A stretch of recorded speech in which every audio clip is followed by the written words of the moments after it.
it is a long season. Certainly, it's not it's not at the point where I still don't think we can turn this thing around. We've got a long ways to go. I don't want to have the huge winning streaks and month-long streaks where it's the only way we can get back in it.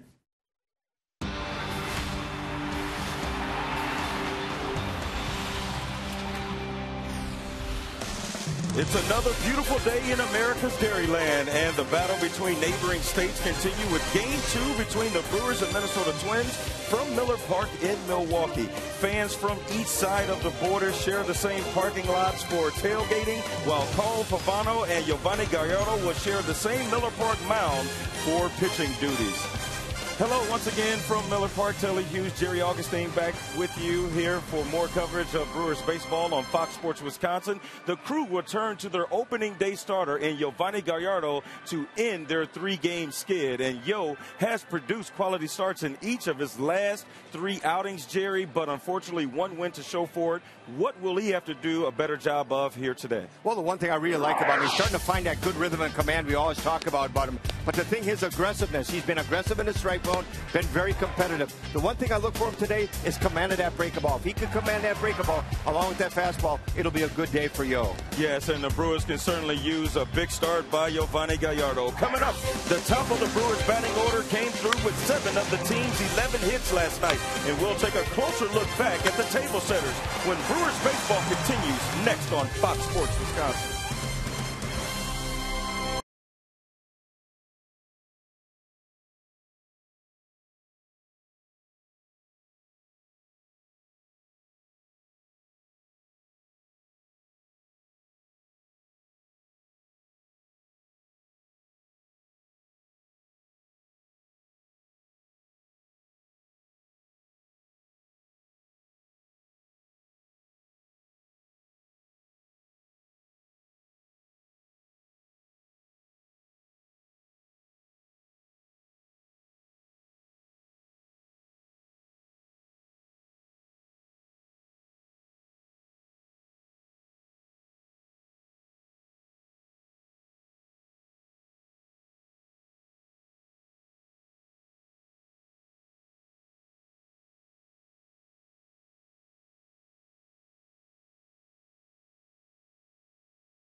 Menards. Save big money on all your home improvement needs at Menards.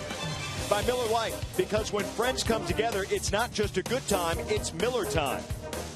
By Toyota, when you choose Toyota, you get a lot for less. Toyota. And by AT&T, the nation's largest 4G network. AT&T, rethink possible. Just like a July summer day in Milwaukee, only it's May. Beautiful conditions for Game 2.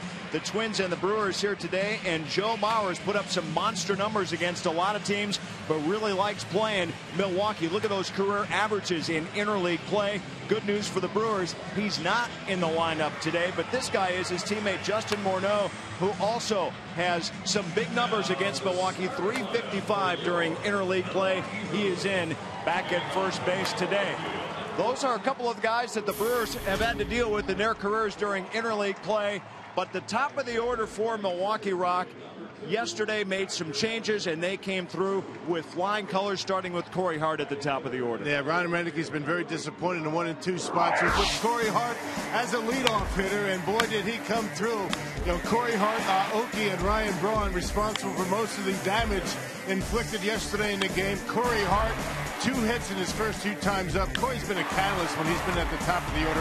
Aoki's been swinging a hot bat. He was on 6 consecutive at-bats. And Ryan Braun, he's got to have guys on in front of him. If he does, he can get some damage done. Well, the great Gallardo takes the hill next for Milwaukee as you see what the top of the 3 guys have done yesterday in that order. Hart with the 2 hits, Aoki with the 2, and Ryan Braun with the 3 for the Brewers. Nigel Morgan is going to be in that number 2 hole today. So now it's up to Yovani Gallardo. He looks to be the stopper here today, this afternoon. He has very good numbers against the Twins. We'll share those with you when we come back for Game 2.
Yovani Gallardo set to take the hill for Milwaukee. Check out the best home winning percentages since the beginning of last year.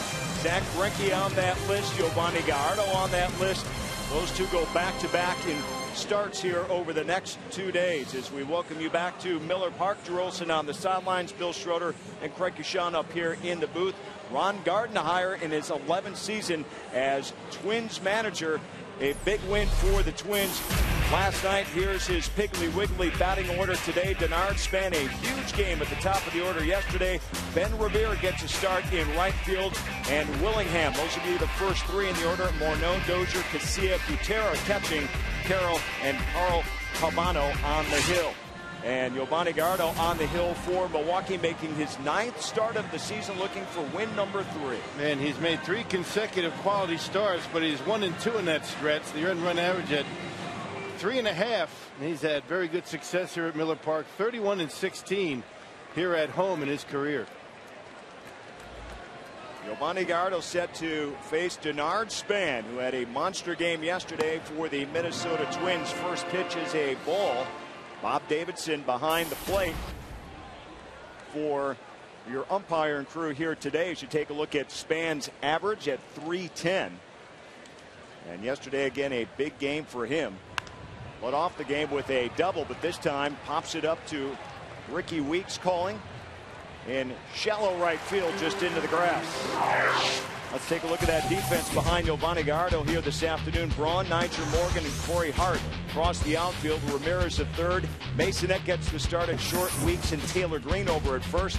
And Jonathan Lucroy behind the plate. Nigel Morgan gets that start in center field today. Battling a little sun out there. Of course, we talked about Aoki's big game yesterday, but it's part of the problem Ron Renicky has right now. He still has to rotate his outfielders, especially in center field right now. And it won't get any easier tomorrow when Carlos Gomez is due back off the disabled list. We'll have plenty more on that and plenty more on these stories too. Bob Davidson behind the plate, as I mentioned, calling balls and strikes. He is coming back after serving a 1-game suspension.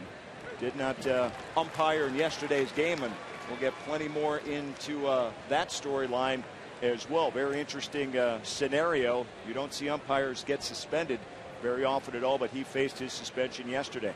So back in Milwaukee today, controversial umpire. Little tapper right back to Yovani Gallardo.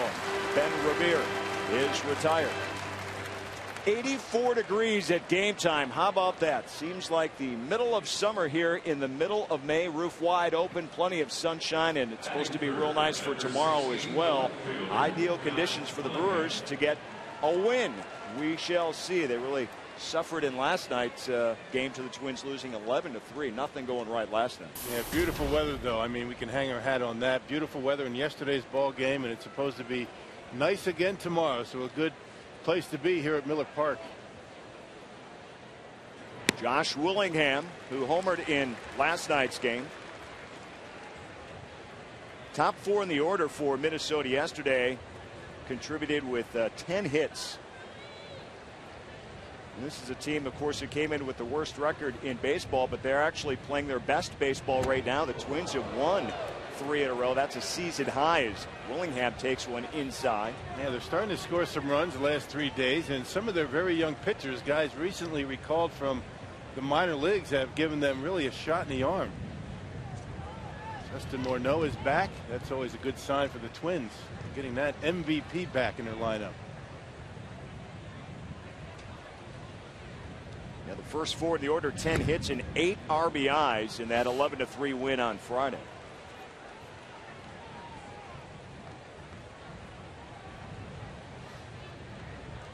Two balls and a strike to Josh Willingham. He's Minnesota's big power threat right now. 8 home runs and 24 RBIs. Leads the team in those categories. Little slow roller. Ramirez throw over to Green just in time. And a quick 1-2-3 inning for Yovani Gallardo as Ramirez makes the play over at third. Here come the Brewers. We're scoreless early.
things together here for this struggling Brewer team right now, who come in a season low 7 games below 500. Corey Hart set to lead off the batting order, presented by Piggly Wiggly. It's going to be Nigel Morgan batting second today. Braun Ramirez, Luke Roy back to the number 5 hole. Weeks and the number 6 hole. Green over at first. Masonette gets the start at short ahead of Giovanni Gallardo. And Carl Pavano back out on the hill, set for start number 9, and he is not feeling it 100% these days. Yeah, a little bit of a sore shoulder. He's had to work on it. Did not attend the series in Detroit, but 2 and 3, a 5.14 earned run average. He's given up 8 earned runs in his last 10 innings of work. That's his last 2 starts. And he'll throw strikes in the first pitch, in for a strike against Corey Hart, who was inserted into that leadoff role for the first time this season in last night's game, and really responded well. As he flares this one off just foul down the right field line, so he's down quickly, 2 strikes. But Hart, 252 on the season last night. A couple of base hits in his first 2 trips in that leadoff role, including a double, and he also scored 2 runs for Milwaukee. And Hart hits it hard, right center field. Span can't get it, off the wall, bounces away, and Hart will have to settle for a double. But a good start for Corey Hart, the Brewers, here in the bottom of the first inning. Yeah, Corey Hart really loves leading off. He went to Ron Renicky when the team was in San Francisco and said, if you want me to lead off, I'll do it. He's had good success as a leadoff hitter in years past, and able to take that fastball and rip it into center field, kind of tailing away from Span as he went after it. And a very good start, just like last night, to the Brewers' first inning. Corey Hart was with his 13th double on the season. And, you know, you just go back to last year in the 62 games he led off. He batted .301. And now Nigel Morgan trying to get him over to third base. Can't get the bunt to work on his first attempt.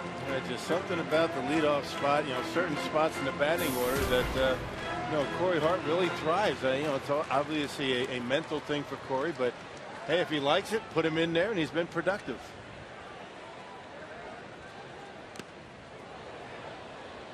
And Nigel Morgan just got a piece of that one, and Butera, the catcher, suffering a bit. Let's take a look at Carl Pavano. Rock mentioned he's got that sore shoulder, and you can clearly see it has affected his pitch count and his performance over the last 5 starts. They have not been up to Pavano's style. Yeah, and not only, you know, has his pitch count been down, the velocity has been way down for Pavano. Again, he's been battling that arm problem, the shoulder. He says he feels a lot better today, according to the folks with the Twins. But the one thing that he does, and does very well, throw strikes. And he's ahead 2 strikes to Nigel Morgan. Inside ball 1. Morgan at 189 on the season. And here's somebody else on the list of guys that Ron Renicky would like to get going. Of course, Ricky Weeks on that list. Ramirez on that list. They're all in the lineup today. We'll see what they do against Pavano and the Twins. Man, every one of those guys that you mentioned have had success in their careers, and you're talking to Johnny Nairn, he'll tell you these guys are going to snap out of it at some point, but better sooner than later. Fly ball in the infield, and Pavano, the pitcher, will take care of it just off the mound. Let's take a look at that defense behind him. He took the first out, but you know, Willingham and Span and Rivera get theirs in the outfield. Carroll, Dozier, Casilla, and Morneau across that infield, and Drew Butera is his catcher. And Pavano used Butera a lot when Butera was on the big league roster over the last couple of years, and prefers using him, which the Brewers will catch a break with Joe Mauer not in the lineup tonight. Yeah, it's a big bat that is not in that Twins lineup, but Butera, very solid defensive catcher, and he knows Pavano pretty well.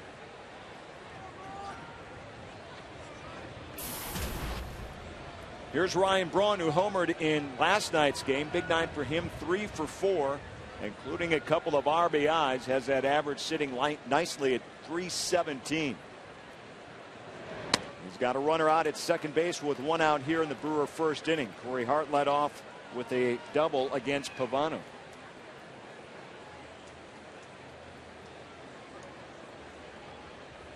Ryan Braun putting a nice stretch of production together over his last 24 games, a .356 clip, including 10 home runs and 18 RBIs.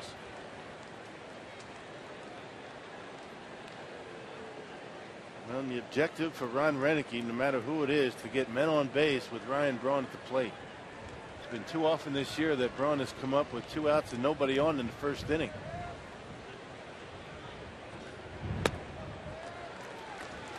And when that happens too often, you can't help, if you're a power hitter, to try to hit the home run. Yeah, thinking about the home runs as opposed to in this situation right now with that big hole over there between first and second.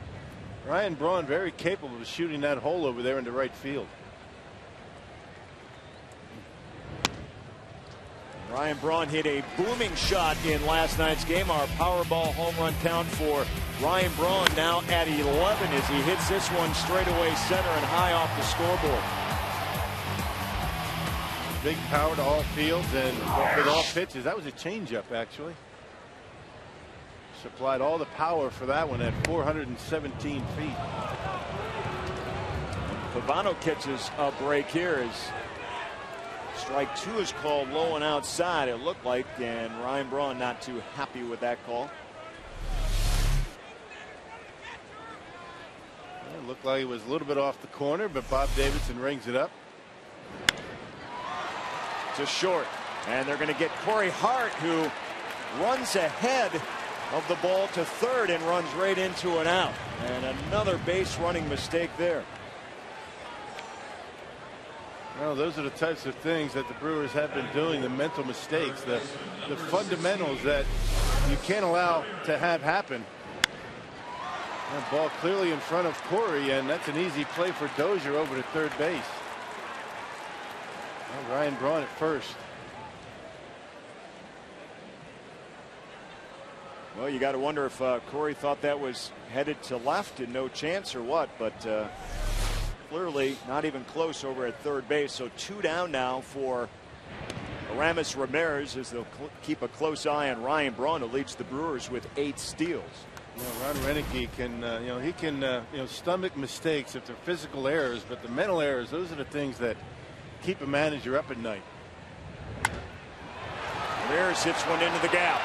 Span on the run, and he makes the catch just in front of the wall, using that speed, and he's making a big difference after missing 3 consecutive games with the bat yesterday and the glove already here this afternoon.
They suspended Bob Davidson one game for what they called repeated violations of the Office of the Commissioner Standards for Situation Handling.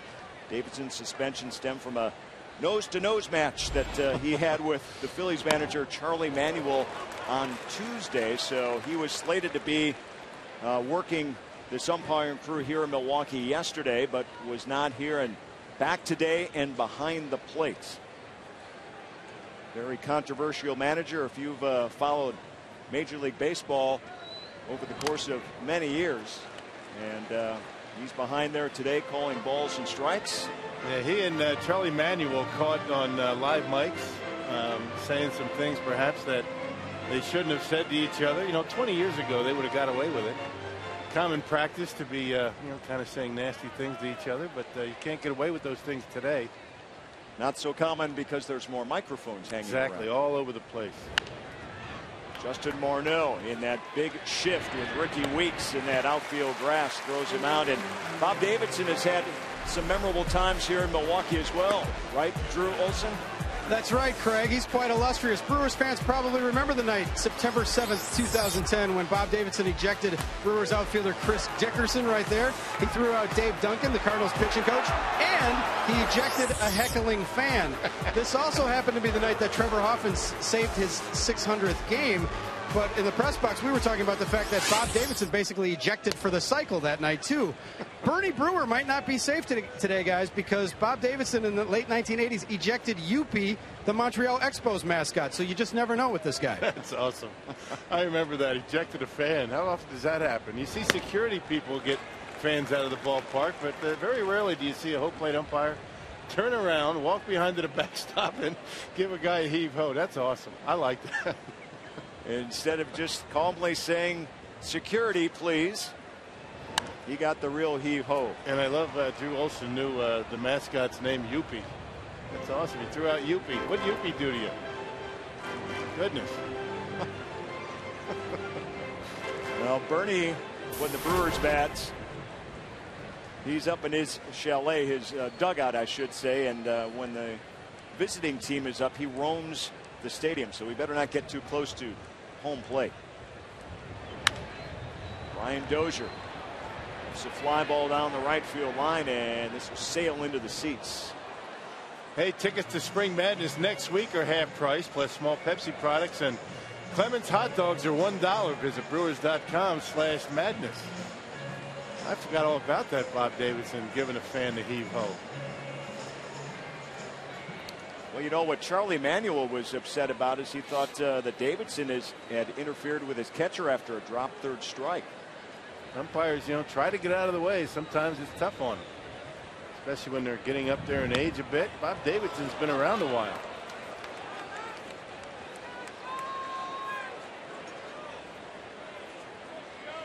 And Charlie Manuel's been around a while too. That was an old-fashioned shootout at the old K Corral, if you will. Yeah, Bob Davidson has been a Major League umpire for 23 years.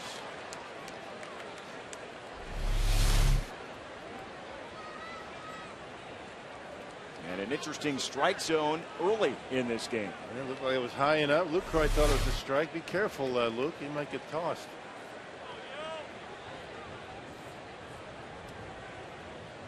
Full count now to Dozier. Ricky Weeks makes the play. 2 down. Going Monday night in his last start. Too many walks turned out to be the big dilemma for Giovanni Gallardo. Well, he was able to get through 6 innings. Unfortunately, the Brewers not able to muster a whole lot of offense. Only 2 hits, but the 6 walks. That's 8 base runners in 6 innings, but he allowed only 2 runs. It ended up being a quality start and the 3rd consecutive quality start for Gallardo. Well, Yo has had, as you mentioned, 3 straight quality starts, but in his last 4 starts, just 1 and 3, and certainly has pitched better than just the 1 win he's been able to total. There are the numbers on Monday in the loss to the Mets. Those are tough losses to absorb, but Yo couldn't get past that 6th inning either with these 6 walks and 6 strikeouts. He's ahead of strike to Alexi Casilla. Again, he slaps one foul.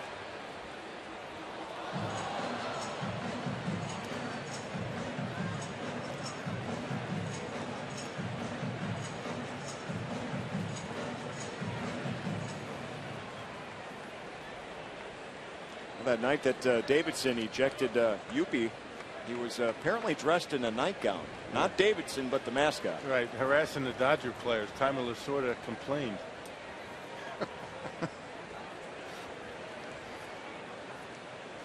That's the kind of video you need to see. You can't make this stuff up. A mascot in a nightgown. Not kidding.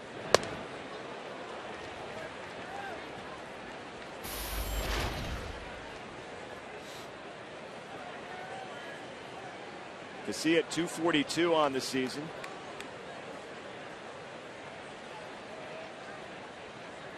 Last night reached safely on an error, one of 3 by the Brewer defense in the 6th inning. And you don't see that too often. The Brewers committed 4 errors in yesterday's game, all coming from the 6th inning or on. Yeah, if the Brewers are going to turn this thing around and start playing some pretty good baseball, it's got to start with the fundamentals. You know, throwing to the right bases, backing up bases, moving runners. Those types of things the Brewers have had a tough time with lately. And unfortunately, we saw some examples in the 1st inning alone. Leadoff double by Hart.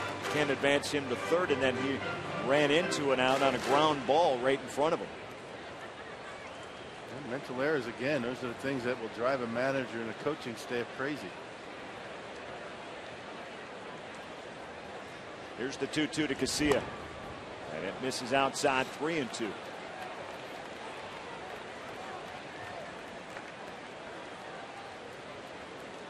Giovanni Gallardo in his 9th start of the season, looking for win number 3.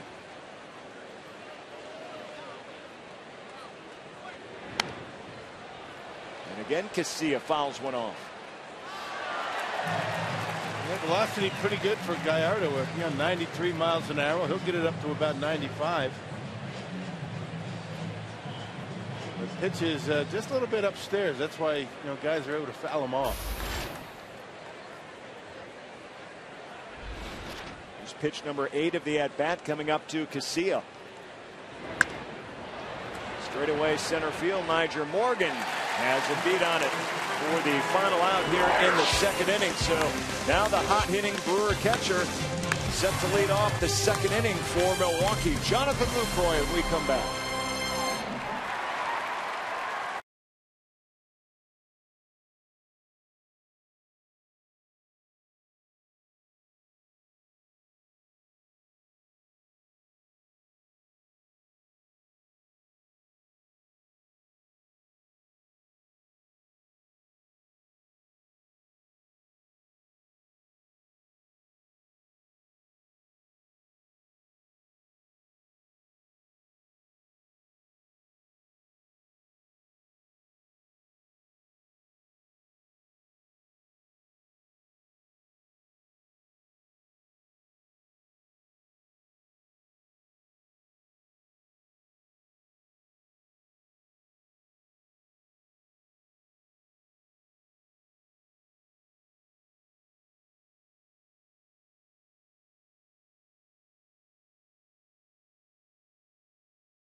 Of the 2nd inning right now, Jonathan Lucroy. He's been on a tear over his last 15 games. Check it out, 407.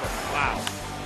and doing a lot of that damage with men in scoring position, particularly 2 outs and men in scoring position, hitting over 600. And he's had a good approach all year. Opposite field gap power for Jonathan Lucroy. So he leads off against Carl Pavano right now here in the bottom of the 2nd inning for Milwaukee. No score at Miller Park. There are the season numbers for Lucroy, 333. 19 RBIs, tied for 2nd on the team with Ramirez. And a fly ball to straightaway center field, and Spans got it for the 1st out. Let's check in with hitting coach Johnny Nair and scouting report on Pavano. He's a veteran pitcher. He's an experienced pitcher. He has great command of his pitches. He throws a fastball, which sinks. He will cut it. He's got a split finger that's got a late bottom to it, slider that's cutter-like, and he got a changeup. He'll throw to the left-hander and the right-hander. Veteran pitcher with great command, and it's going to be a challenge for us today. Yeah, he does. He spots his fastball pretty well, although that fastball is in the mid-80s these days. A little bit of it has to do with his age. A little bit of it has to do with the health of his shoulder, but regardless, he throws strikes. He hasn't walked a batter in his last 3 starts. Is there something to be said too as Ricky Weeks steps in with 1 out for a guy that might be in some pain right now, but has been around the league as long as he has? He knows how to deal with it. Yeah, this guy's been around since 1998 with the Expos. He made his first start against Milwaukee with Montreal. So he's been around. I mean, he knows how to get himself through a game, even when he doesn't feel all that good. And when you have a repertoire of pitches like Johnny Nairn was just talking about, I mean, if you got a couple of those working for you and you can throw strikes, keep the ball down, you're going to have some success. It's just a matter of how long he's going to be able to pitch into the game. We saw earlier in the graphic in the 1st inning, he hasn't been able to throw that many pitches in a single game. And Weeks fans at strike 3. Tonight, America's Pastime moves to primetime for Baseball Night in America as we bring you 8 straight weeks of baseball's best. And it all starts with an interleague matchup between regional rivals as the White Sox take on the Cubs. Baseball Night in America, presented by Chevrolet, begins tonight at 6 Central only on Fox. That's one of the reasons the Brewers playing a 3 p.m. Central Time game today, staying in the local television window, which is good news for all of us. You like 3 o'clock starts? I like being on local television when we can. Oh, yeah. You don't want to be blacked out, that's for sure. You want to be here, you want to work, be in your office. That's right. It's the best view of any office in town. Taylor Green, who gets the start over at first base, batting for the first time here this afternoon.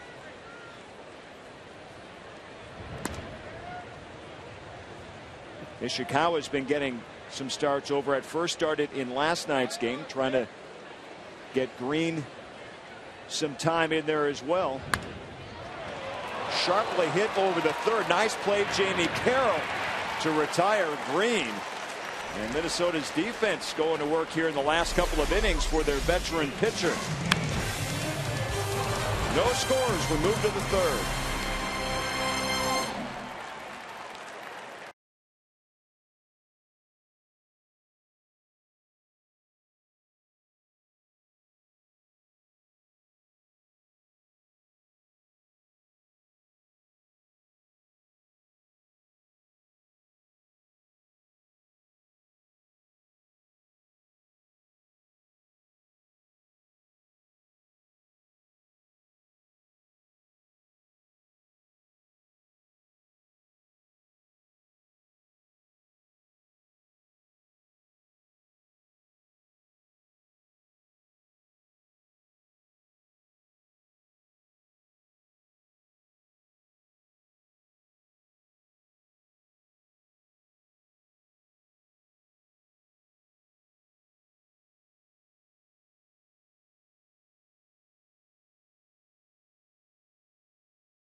Our carsoup.com email in the booth question this afternoon comes from Brad in Eagle River. Do you like the idea of having interleague play every day next season? Yeah, well, if you like interleague play, whether you do or not, I mean, it's going to stay. I think if you're going to have interleague play, it's important that, you know, for the equity of the game, every team playing every other team in the American League, I think that's a good thing. I think it's going to be exciting. It's going to be nice to go to some of these different towns in the American League. It's never going to be completely equal in that, you know, you might play the Yankees at Yankee Stadium, the Red Sox, or I should say the Reds might have the Yankees come to their ballpark. So I think it's about as fair as it can be. And it will also, as a whole of the four major pro sports, balance out that typical schedule you see in the NFL and the NBA and the NHL. Masonette, pretty play out at short for the first out. And Masonette brought up when Gonzalez went on the disabled list to spell Cesar is Torres. Cesar is not able to play each and every day, so you get Masonette in there, and right away makes a pretty good play going up the middle. And good hands, able to bounce up and get a good throw over to Green. It was a week ago today that Masonette made big news by slamming a grand slam. Now he's working the leather here on this Saturday afternoon. Jamie Carroll batting in the number 8 hole, the third baseman. 223 on the season. He made a nice play to retire Taylor Green to end the Brewers' second inning.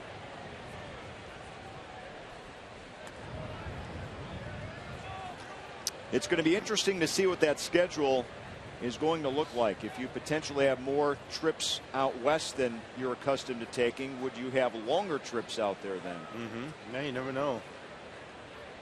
That's just an example. Right now, the Brewers generally take 2 trips out west to complete their National League schedule. And they'll be done, you know, by the end of May. Brewers went out to San Diego and San Francisco a couple of weeks ago, going out to Arizona and Los Angeles on the next road trip. So after that, the Brewers don't head west except for Colorado. So you think about that potentially next year. You could go back out there to play the Angels or the A's or the Mariners. Jamie Carroll singles to right field. That's the first hit for Minnesota in this game.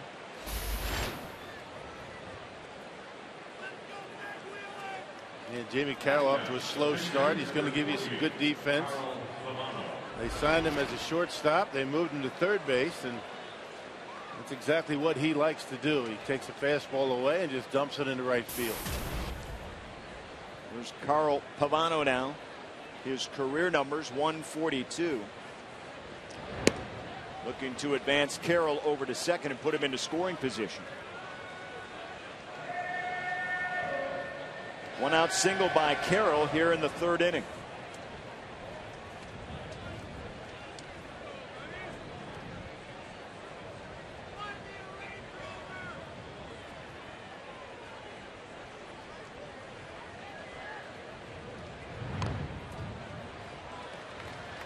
And now quickly Pavano down 2 strikes to Giovanni Gallardo. Gallardo 2-1 in his career against the Twins. He's had good success against them, holding their offense in check. 2.48 career ERA over 4 starts. Last year, 2 starts, he was 1-1 with a 2.57.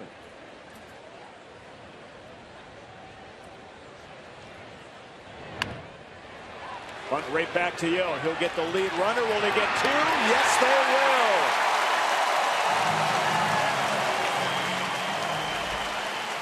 Brewers defense led by their pitcher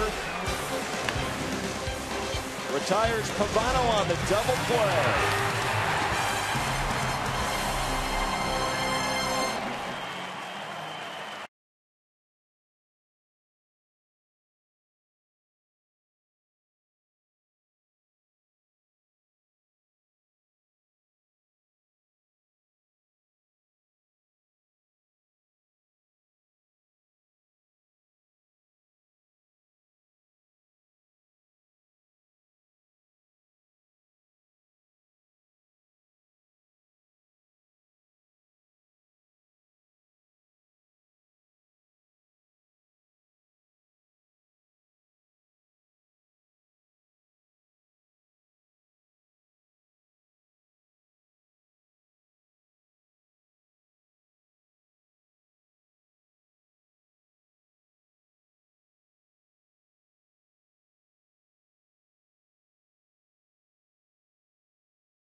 presented by Piggly Wiggly, the official supermarket of Fox Sports Wisconsin. By Ho-Chunk Gaming Wisconsin, your ticket to more. And by Marshfield Clinic, don't just live, shine.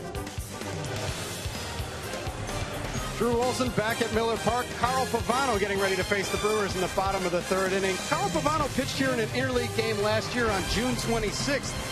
He struck out Prince Fielder to end the fifth inning, and Twins catcher Drew Butera flipped the ball into the stands to a young fan who may or may not have been my 10-year-old daughter, Aubrey. The Twins dugout quickly realized that was the 1,000th strikeout of Pavano's career.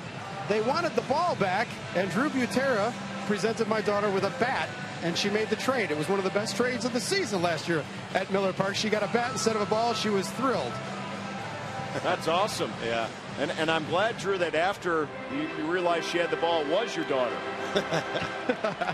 May or may not have been at first. That's pretty good stuff. That's right. And, you know, I think Drew Butera felt bad, but how do you know about that, Rock? When you're playing a game, you don't know what milestones guys are having. Come on. No, unless you read the game notes, which is something that guys do a little bit more today than they ever did before. I, for sure, did not read the game notes. I didn't want to know what I was doing on the field. But you see a little bit more of that. I think guys are a little bit more in tune with that kind of thing these days. Masonette leading off the Brewer third, hits it hard, but right to the left fielder out there, Josh Willingham, so one down. Pavano, kind of a milestone start, if you will, today. This is his 300th Major League appearance today. And he's been around. He's been very durable. And as we talked about, he's pitching with a little bit of pain in that shoulder. He did some intense deep tissue therapy on his shoulder while the Twins are in Detroit. Came into Milwaukee yesterday, and he's gutting it out. He realizes how decimated this pitching staff is for Minnesota. Already with a couple of guys on the disabled list. Both these teams suffering through some major injuries already this season. Giovanni Gallardo, just one hit in 15 plate appearances this year. Boy, after the last few years, we got used to the Brewer pitchers doing some damage occasionally in games, but their bats have been a bit quiet as well. And Giovanni Gallardo strikes out. On Sunday, May 27th, NASCAR on Fox will be in Charlotte as defending champion Kevin Harvick and points leader Greg Bibb will lead the world's best drivers in a chase for the checkered flag. Fox Sports is proud to bring you exclusive coverage of Sprint Cup Racing Series with the Coca-Cola 600 live from the Charlotte Motor Speedway again Sunday, May 27th in primetime, 4:30 Central. Are you into NASCAR? A little bit. Yeah, a little bit. I've started to get into it ever since HD television. Makes a big difference. It does make it? a big difference. Yeah. So two down, top of the order, and Corey Hart. Corey Hart led off the ball game for Milwaukee with a double and then ran into it out at third base on a ground ball to short. And we have a beach ball as it seems like midsummer here in Milwaukee.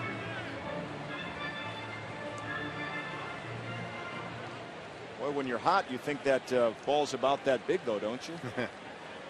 Yes, sir. That's what they say anyway. Corey Hart just misses down the line, foul. It was 91 on the thermometer on my car coming in today. 91. Yeah. You think it's a little hot? Yeah. I think you may have to get that checked. Not working right. Well, let me say this. It felt like 91 coming in with my coat and tie on. Maybe that was it. I'm sure that was it. Your own personal thermometer said it was 91. Yeah, that's always up there high. Game time temperature, though, 84 here at Miller Park. Beautiful weekend. Good to see interleague play here at Miller Park as a lot of Minnesota fans come over to Milwaukee. And expecting a sellout here today. Corey Hart strikes out. So no scores. We head to the fourth.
defense in this game, and a scoreless game going to the fourth.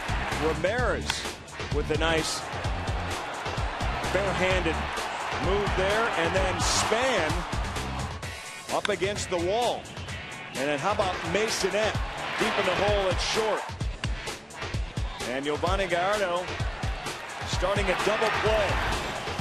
Well, you know, when you have two teams that have struggled to score runs, you can't give extra outs, that's for sure. And so far, both teams today have played some pretty good defense. Now top of the order for Minnesota here in the fourth, Denard Span. Popped out to Ricky Weeks his first time up.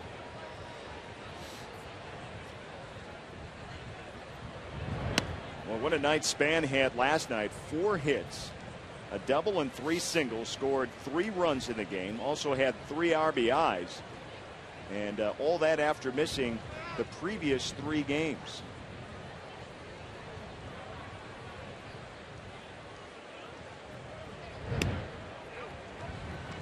Man, he was swinging the bat pretty well last night, but you could tell his legs aren't 100% because when Denard Span is healthy, he can fly. He's got good speed. He's kind of been pulling up a little bit. And particularly saw that last night.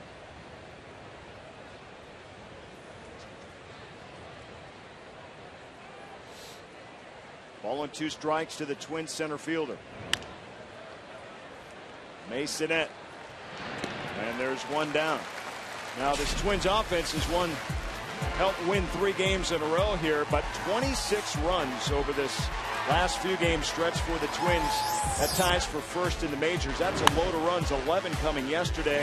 That .328 average. They're getting on base too and collecting hits. Now, just to give you an idea how low they were in the American League, all that production, they're still second fewest runs in the American League. Only the A's have scored fewer. Only 26 home runs, and you know, still in all, I guess it's what have you done for me lately? So the Twins are starting to swing the bats. Well, they started a road trip in Detroit, a 2-gamer, and swept the Tigers. Won the first game here yesterday with their 13th win of the season. So they began this road trip with just 10 wins, the fewest in the majors, but certainly looked like a team playing much better than that during this stretch right now. And it's all about, you know, what have you done for me lately? And right. They're getting on base, scoring some runs. Doing a much better job. Joe Mauer sits and watches today, though. He had a big part in what happened yesterday.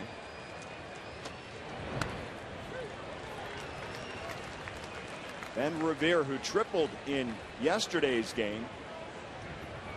It almost looked like he had a hard time stopping his legs. He was moving so fast around the bases. Yeah. He is quick. Yeah, we talk about, you know, Denard Span, and even on that ground ball that Span hit, not running all that well, but this guy, he just got called up. He had a triple in yesterday's ball game, as you mentioned, and any kind of a bobble out there on right by Corey Hart, and he would have been able to circle the bases. This guy was on the all-rookie team a year ago, hit .262, but 34 stolen bases. He can go.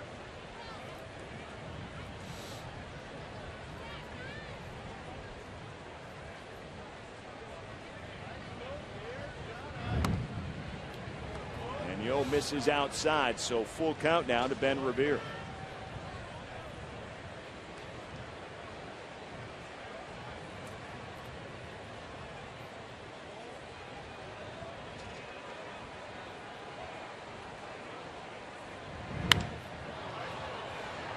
Nigel Morgan on the run, can't catch up to this one. It's all the way to the wall, and Revere, big turn at second base. Will settle for a double out there with 1 down. And they have pretty good opposite field power for a guy that's not that big. Looks as though the baseball is carrying pretty well here at Miller Park. Nice warm day, bit of a breeze. That ball really shoots out in those gaps here at Miller Park during the day. And Ben Revere, not known for his power, able to hammer that one over the head of Nigel, who is playing fairly shallow like you should for Revere.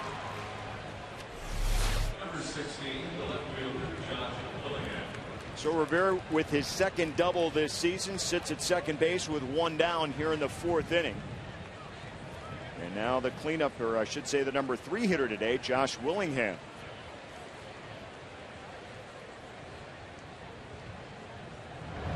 Willingham hit the number 4 hole in last night's game.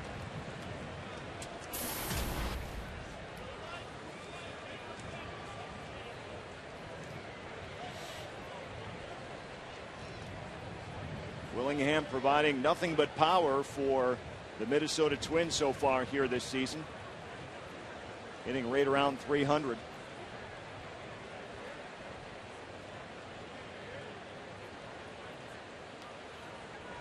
And nice acquisition for Terry Ryan and the Twins. He's been far and away their most productive hitter. A .413 on base percentage to go along with that .296 batting average. Got the power numbers and the RBIs as well.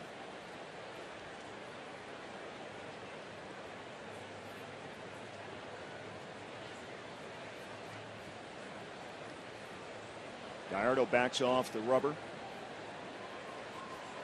1-1 the count to Willingham. The old Milwaukee's opening day starter, 3 consecutive seasons now.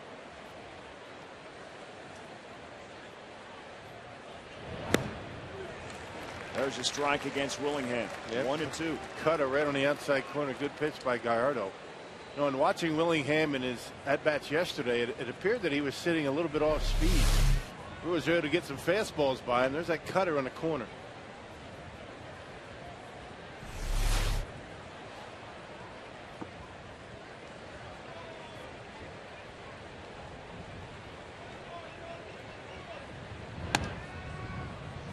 Two and two. Boy, you look up and down this Minnesota lineup and you see a lot of these guys over the last 3 games. We told you how many runs the Twins have scored, 26. A lot of multi-hit games. A lot of RBIs produced as Morneau waits on deck.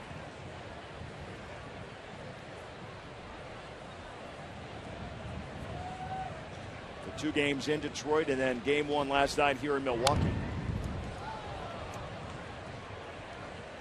Hey, on Sunday, June 10th, all fans in attendance get a Nyjer Morgan bobblehead, courtesy of the Wisconsin Milk Marketing Board.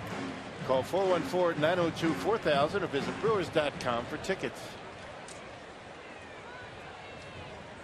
Ron Renneke was talking about Nyjer Morgan on Brewers Live pregame today, about how his demeanor has been quiet. He hasn't ramped it up to the Tony Plush really in any aspect this year, as Yo taking a close look at Revere over at second base.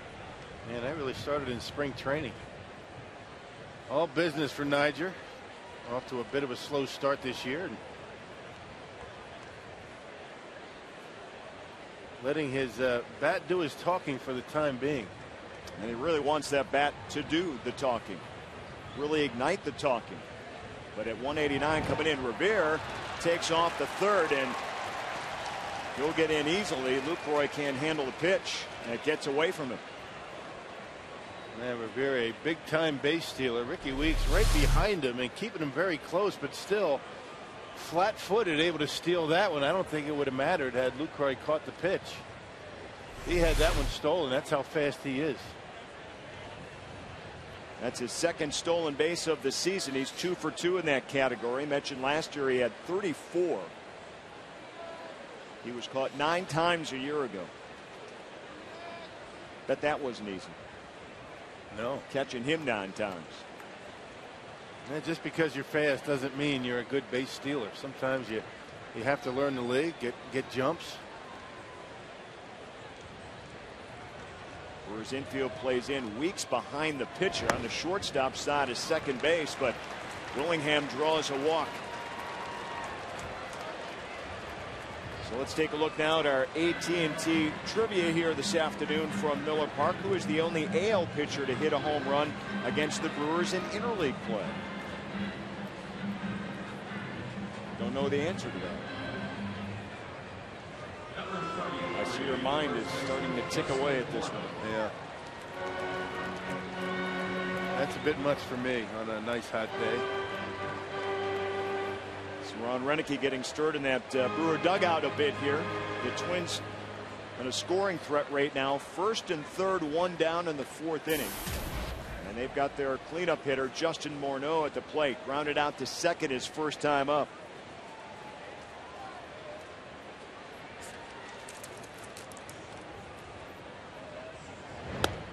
With Mauer in the lineup, Mauer usually goes 3, Willingham 4, and Morneau 5, but Mauer not in there today, so Morneau in the cleanup role. And you got to be careful left center with Morneau. He loves to go to left field with men on base. We saw it yesterday.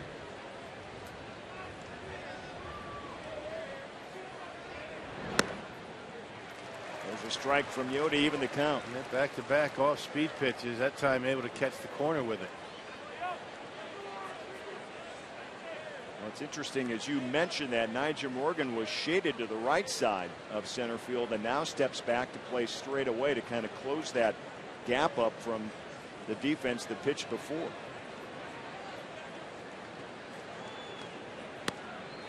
Swing and a miss by Morneau, 1-2.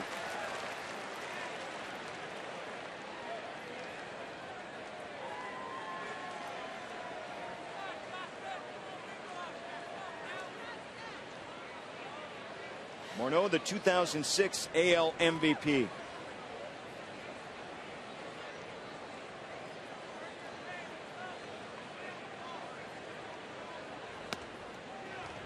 And it's high, 2-2. Yeah, first fastball by Gallardo in this sequence. Tried to get him to chase.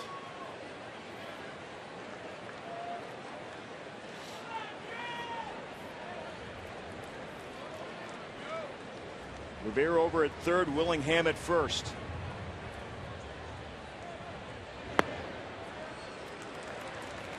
Morneau not taking it, 3-2.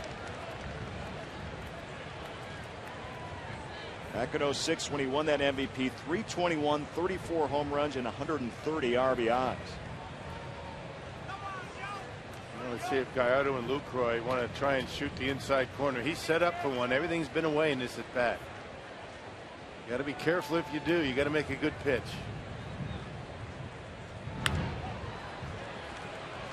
Third base side, Ramirez gives chase but can't catch up to it in foul territory, so Morneau stays alive.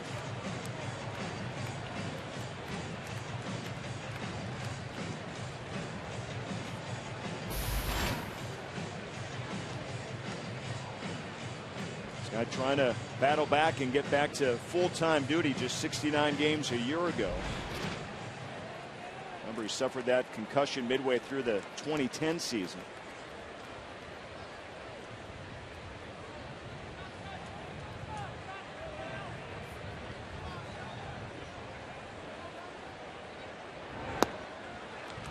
Another walk. Bases loaded, one down here in the Minnesota fourth. That was a 7-pitch at bat, Morneau and Gallardo, and there was a lot of breaking pitches, everything away. Yo trying to throw a lot of sliders and cutters off the outside corner, trying to catch that edge. He tried to get him to chase a fastball on pitch number 4 in a 2-2 count at 94 miles an hour, then nothing but off speed. And finally on pitch 7, he walks him on a pitch down in the strike zone. So our quick trip to the mound by Rick Kranitz, the Brewer pitching coach. Concerned here in the fourth inning. Bases loaded, only one out for the Twins. As we mentioned, they are in their hottest offensive streak right now. They have won 3 in a row. And everybody's swinging the bat pretty well for this club. They've got Brian Dozier, the shortstop, up now.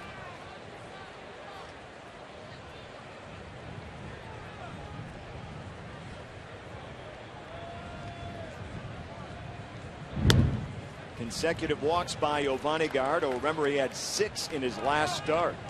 But he was cruising through the first 3 innings so far here this afternoon, giving up just 1 hit and facing the minimum of 9.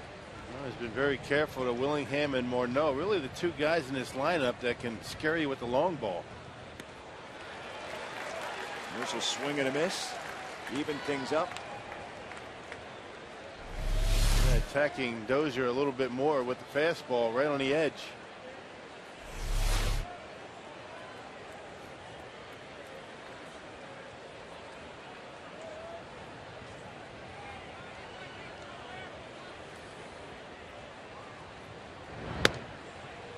Dozier, another one of these Twins Getting into a hot streak here this week on the road. Had his first career multi-RBI game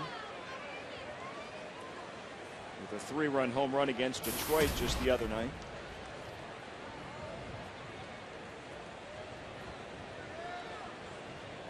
Here's the 2-1. Now 2-2. Yeah, young hitter chasing a pitch out of the strike zone, doing Gallardo a big favor. That would have been a 3-1 count. That pitch way off the outside corner.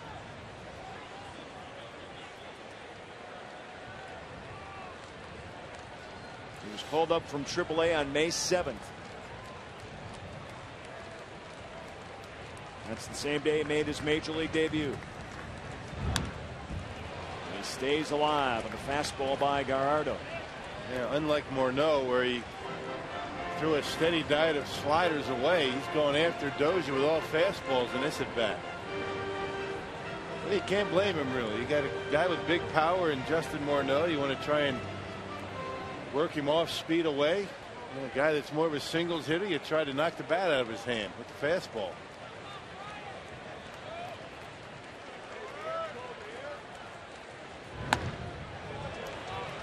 He's able to check his swing, so the count full again now. Nowhere to put Brian Dozier, though, with the bases loaded. That first slider of the at bat, up and away.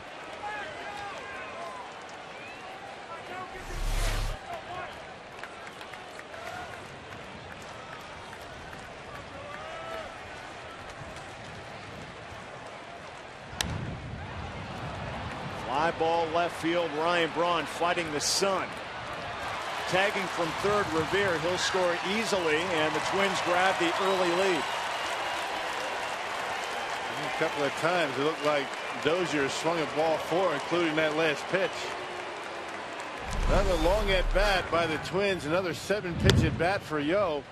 Attacking Dozier with a fastball. He got a even in the count of 1-1. All the fastballs around a 94-mile-an-hour spot. Well, he got it to 2-2. The only slider in the sequence ended up bringing it to a full count. And then on pitch number 7 out of the strike zone, Dozier flies out deep enough to score the first run. So the Twins are up 1-0 here in the 4th inning. First and second, 2 down for Alexi Casilla.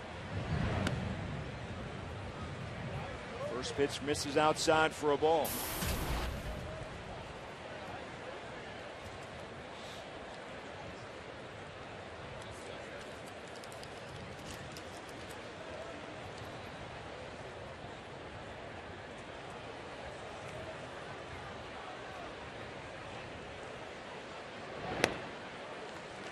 There's a strike to even it up. Casilla flew out to center field back of the 2nd inning.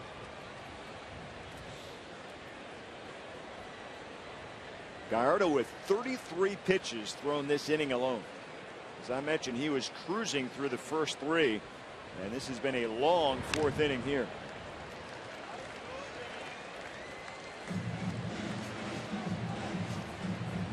Yeah, even with all those pitches, he's only at 70, so you're right. I mean, the first 3 innings very efficient. It was a good thing. There's a look. Pitches by inning for Gallardo. Just 9 in the 1st and 3rd.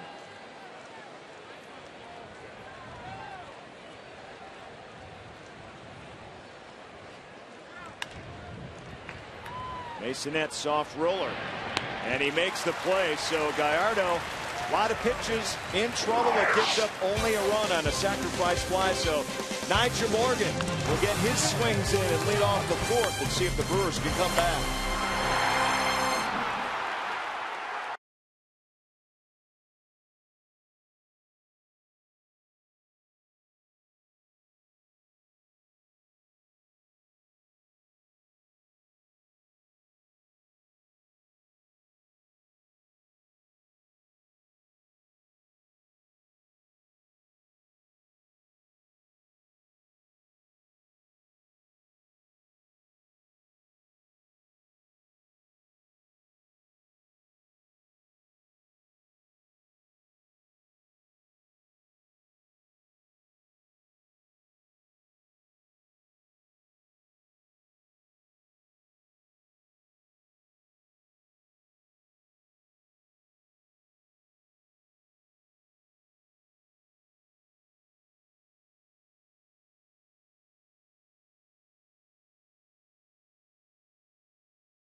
Hard for him to be that guy he was last year when things aren't going well for him.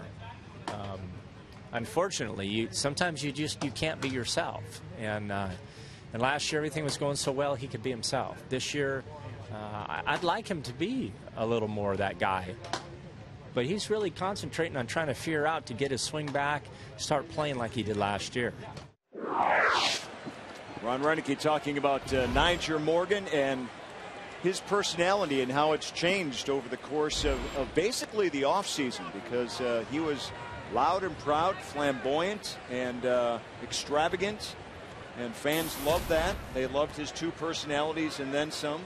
And but he's toned everything down, even Rock is tweeting, which I know you follow closely. Yeah. And this time he legs out a single. Nyjer Morgan. Well, he's still going to want to fire up the crowd, and Nyjer Morgan likes that. You know, an infield hit for Milwaukee to start the fourth. He'll give you the fist pump, get the crowd going. Nyjer on his horse trying to beat out a ground ball. A good play by Dozier, but like we saw yesterday, partner, he just doesn't have the big arm to be able to make those throws. He's got the range in the hands, but not the big throwing arm. And that's what cost him the out right there. And a good look by our crew on Morgan leading off with an infield single. So let's see what the Brewers could do here. Ryan Braun is next. Nobody down here in the fourth. And Milwaukee looking to at least get back to even against Carl Pavano, who sat for a long time in that dugout.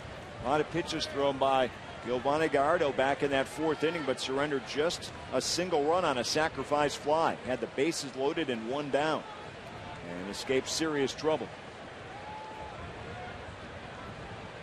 Morgan on the run, and he'll steal second base easily. No throw. Nobody there. Nobody covered. Somebody's got to cover second base. That makes it easy, doesn't it? Well, you figured it's got to be the second baseman, Casilla. He's closest, but nobody there. Utera, pretty smart not throwing it. So Nyjer Morgan in scoring position with nobody out here in the fourth. Morgan is fourth stolen base in 5 attempts already this season.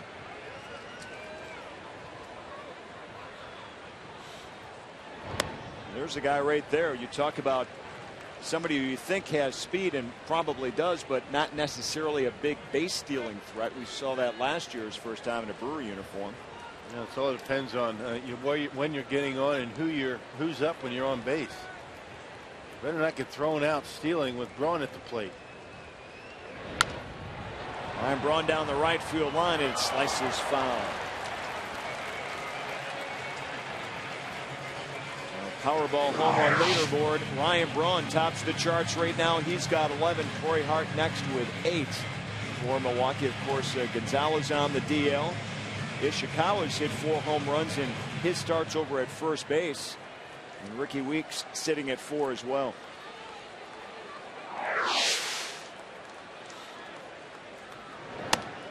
Ryan tight to Braun.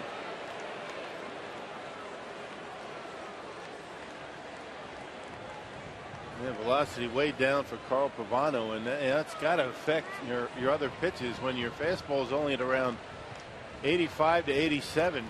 That splitter, the other pitches ordinarily aren't going to be as effective unless you locate him well, which he's been able to do. On fly ball down the right field line, and it again will go foul. There's a guy that not that long ago was throwing 91, 92 with a fastball. And just like now, never really walked many batters. If you don't beat yourself, you're going to make it yourself a lot easier to win games. I mean, you make them hit their way on. A lot easier said than done, but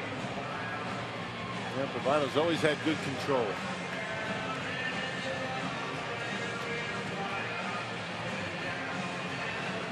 He is 2-4 with a 4.77 and 13 career starts against the Brewers, but has not defeated Milwaukee since the 2003 season.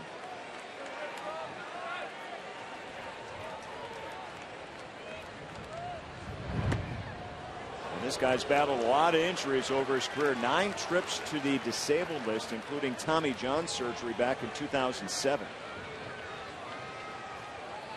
I don't know what that was. That changeup or splitter was 77 miles an hour. That's the pitch that, you know, Ricky Weeks struck out on. That same pitch, Ryan took it. Worked the count full. Long little tapper right up the middle. And he's thrown out by the shortstop, Ryan Dozier. Let's answer AT&T trivia now for you.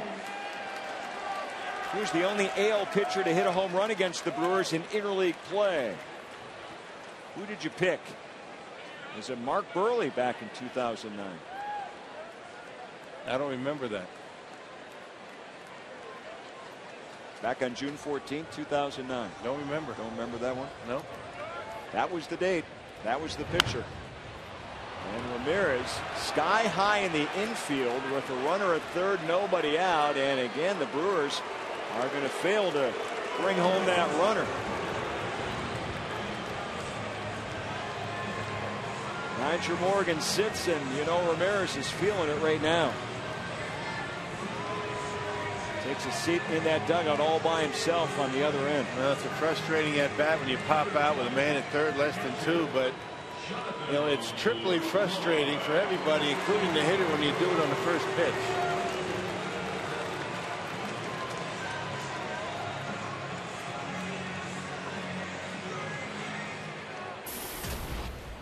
Now Jonathan Lucroy, and he has come through in numerous ways for the Brewers with 2 outs and runners in scoring position this season. Nobody does it better. 6:15. Can he deliver again to tie the score? I sure would hate to waste Nigel Morgan's infield single, a stolen base, so he's sitting at second base with nobody out. Now there's 2 down, and he's still at third.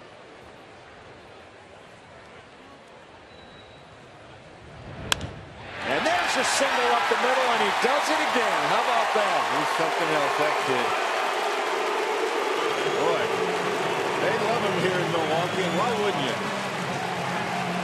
There's some big hits for Lucroy in the first couple of months.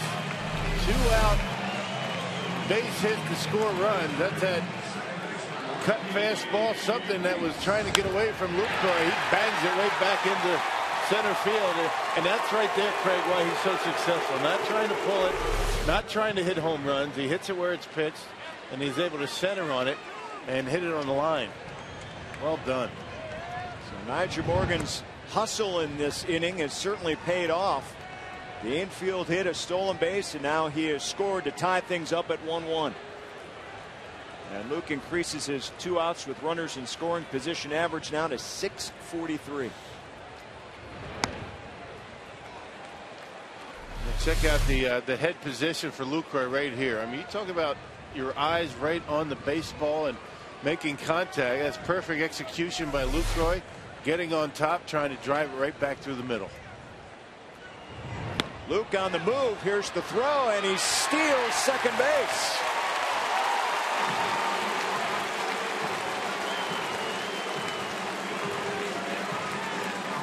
That's his second stolen base of the season. His first coming yesterday. Well, not a very big lead, but had a pretty good jump. The element of surprise, and Brewers with their second stolen base in the inning.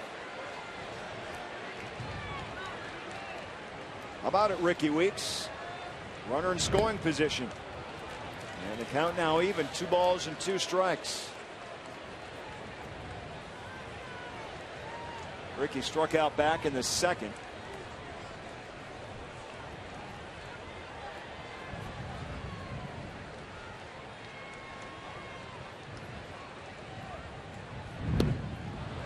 Strikes out again here. But the Brewers tie it up. Jonathan Lucroy comes through with 2 outs. It's 1-1.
Nominate your Brewers Community Achiever at brewers.com/community or pick up a nomination form at a guest relations booth at Miller Park.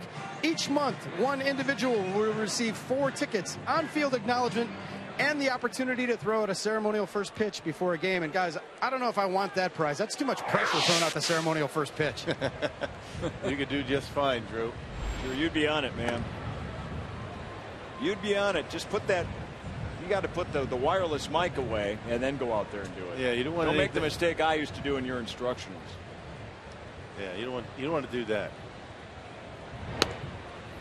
Drew Butera to lead off the 5th inning for Minnesota, a 1-1 game here at Miller Park. Of course, from what I've seen, I think you've improved your throwing quite a bit from the early days of the instructional. You think? I had that bottle ready to go last week.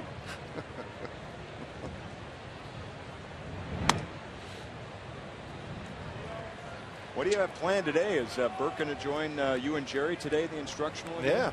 Yeah. Had a good time with Bert and Davey yesterday talking about pitchers backing up bases. And it's always interesting to get Bert involved. Bert Blyleven, of course, the Hall of Fame pitcher who's next door to us, Twins broadcaster. Kind enough to join us when he's in Milwaukee, and Rock and Jerry and Davey when they're up in Minnesota when the Brewers are playing interleague play. Probably next month are going to do the same up at Target Field. Smash to left. Braun comes in with a nice catch. Well, they weren't playing very deep for Butera, and Ryan Braun able to make a nice sliding catch coming in. He was playing a little bit deep. He didn't make that play. Check it out. Braun playing a little bit more shallow, able to make a nice diving catch for the first out. Well, he certainly does a nice job in left field day games out there. You see he's fighting the sun. And in fact, there's almost a full set of a shadow and then another sun ray coming in just over home plate right now. And that's what Ryan Braun is looking at. The windows, the actual sun coming over the top of the roof as well, and shadows. Well, just something you have to battle through. You know, at this point, you would think it would be an advantage for the Brewers. They see this all the time. It's new to a lot of teams, and you'd have to think you have to look at it as a bit of a home field advantage. Exactly. And Ryan playing like it out there defensively. There's another look. Ryan Braun makes it look pretty easy out there. Makes some nice plays, but you get a good feeling, and that ball is hit his way. He's going to catch up to it. Jamie Carroll down 2 strikes. 1 out here in the 5th inning for the Twins.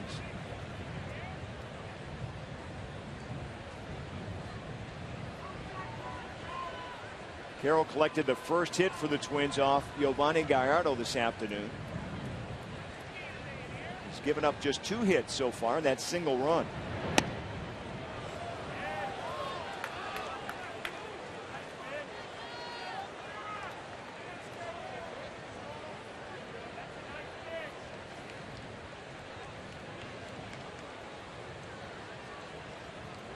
You'll try it again. Here's the 2-2. Right field. Corey Hart. Oh, and he dropped the ball. In foul territory up against the wall. And I'm not sure if he got a glove on it or not, but certainly catchable for Corey Hart. Well, it looked like when that ball was hit, it was going to be a routine play and right, but when it looked like it just kept drifting over toward foul territory, and that's a ball that Corey's got to make a play on off the heel of the glove. That'll be an error, I would think. And just flat missed it.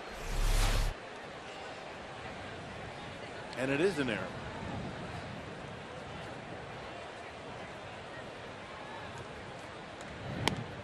So new life for Jamie Carroll. Short-lived though. Called strike 3. And he does not like the call by Bob Davidson behind the plate. Yeah, very close to the 1-ball 2-strike pitch. Down in the strike zone. This time Yo gets the call. And Carroll thought it was a bit low. Looked like pretty much the same pitch that was called a ball a couple of pitches before.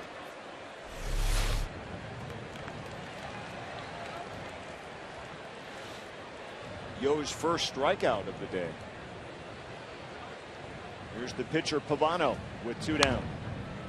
Well, he doesn't have his strikeout pitch working very well today, at least so far. The big curveball, the hammer curve for strikes that he likes to use with 2 strikes. You haven't seen too many curveballs from Gallardo today. It's been sliders, cutters, and fastballs. There's one. All you got to do is ask for one. They'll give you one. There you go. Accommodating.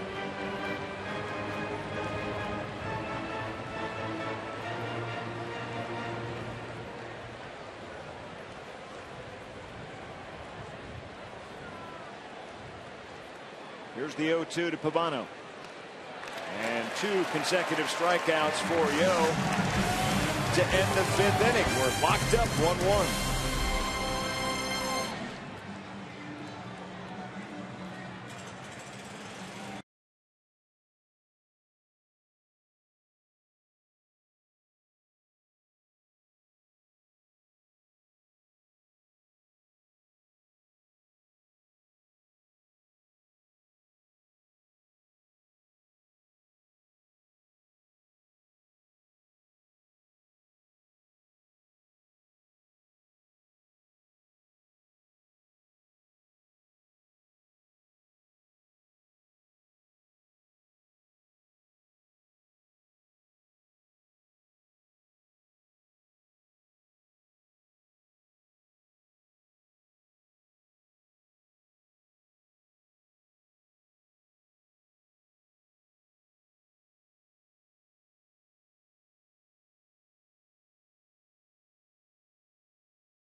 Back at beautiful Miller Park here this afternoon.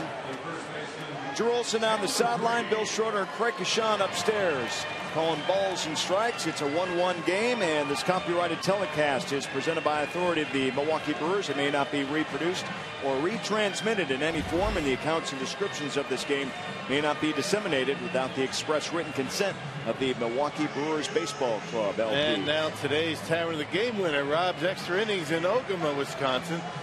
North Central, way up north, up there. And if they call the Brewers in the next 24 hours, they get 40 Miller Lite beer pen tickets to a Brewers home game. It's offer courtesy of the Tavern League of Wisconsin and Miller. You know what's near Ogama? It's Timms Hill. Timms Hill. You know what that is? That's the highest point elevation-wise in the state, 1,951 feet. Would that happen to be in Price County? You've been there, haven't you? Well done.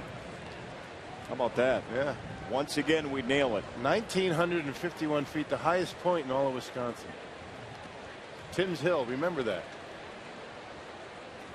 All right, I'll remember that as Taylor Green goes to work here to lead off the 5th inning.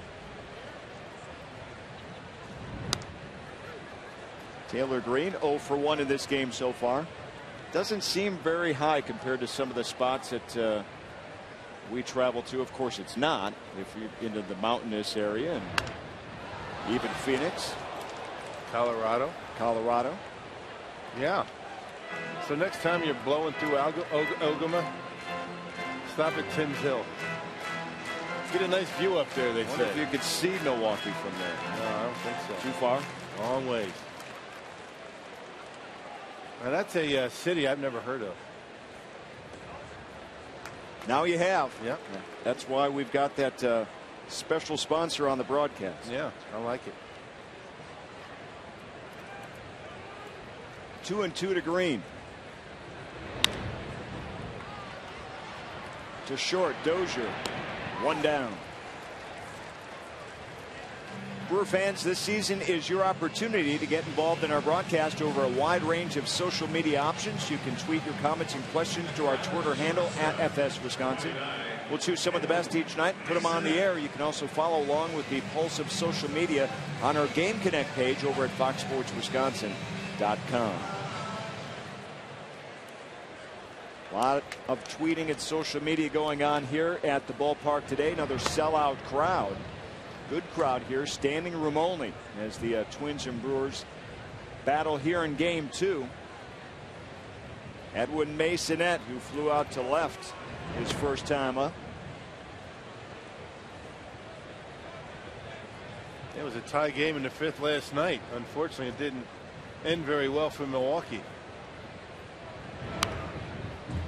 A lot of games with very quick, low-scoring starts lately here at Miller Park, and then all of a sudden things change dramatically as the game progresses. And we saw that on the last homestand. Brewers just 9-10 at Miller Park after winning 57 here a year ago. Masonette's slow roller, Carroll. And there's 2 down. Hey, it might be only May fans, but it's time to ramp up and vote Brewers this season. 8 Brewer players are featured on the All-Star ballot. The game in Kansas City this year. Right now, fans are able to vote online at Brewers.com. All fans voting 21 or more times will be entered to win Ryan Braun's Miller Park suite for a night. Log on to Brewers.com and cast your vote now.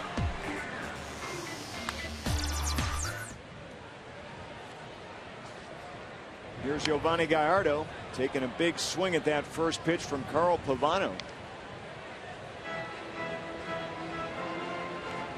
Pavano's pitch count in real good shape right now at just 64 here in the 5th inning.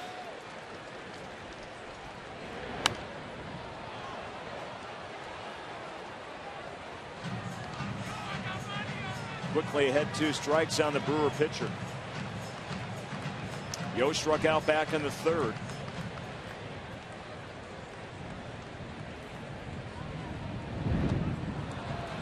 And another strikeout here in the 5th. 5 complete. 1-1 game.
That I thought meshed really well.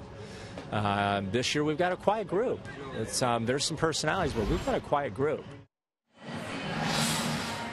Which is not necessarily a bad thing. I mean, you don't have to be a bunch of guys screaming and yelling all the time, but you know, there is a lot of intensity in that Brewers dugout. Sometimes it really doesn't seem like it out on the field when you're not hitting, and you know, fans seem to think that, well, they don't seem to be trying. They don't think they care out there, but that's the kind of thing that happens when there's not a lot happening on the bases. You're not getting base hits. Guys aren't scoring runs. They seem lethargic, and that's far from what's going on in that Brewers dugout. Brewers have lost 3 in a row, 5 of 6 in a season low, 7 games below 500 as Weeks can't recover in time, pulls Green off the bag, and so Span's safe at first base. And Green arguing that he had his foot down and will be able to take one more look. Yeah, Brewers have not had many calls go their way at first base in the first 2 games of this homestand. Hunter Wendelstedt, feeling as though Green had his foot off the bag. Green went back to argue. A little bit of inexperience by Taylor Green as far as the stretch right there, and you see, he wasn't positioned all that well in the bag. You got to straddle that bag, check out where the throw is going, then position your foot and make your stretch. But first base is a new position for him. So the error will be given to Ricky Weeks. He bobbled at first, and then the wide throw that pulled Green's foot off. In all honesty, it wasn't that wide of a throw. Check it out. It's right at first base. Well, a little bit, but you can see where Green's foot is positioned right in the middle of the bag. I mean, a more experienced first baseman perhaps is going to have his foot back in here a little bit more so he can be able to stretch a little bit further.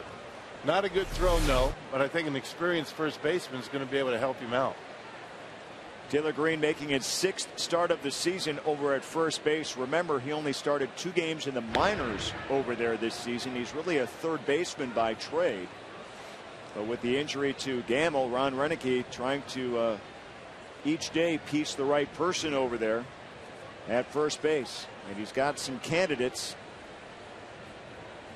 Of course, Ishikawa's gotten a lot of starts there. Your better defender out of the group. Footwork is a very tricky thing around first base. It can help you a lot, and you can use first base to your aid. I mean, you know, the bases, you know, you can use the width of the bases to help you stretch a little bit further if you're experienced. You can use the height of the bases to be able to help you get a high throw, and you know, those are the things that come with experience. Those things don't come automatically.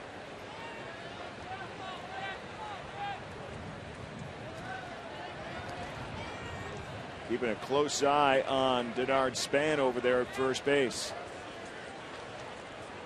Twins trying to take advantage of the lead runner over at first with nobody out here in the 6th.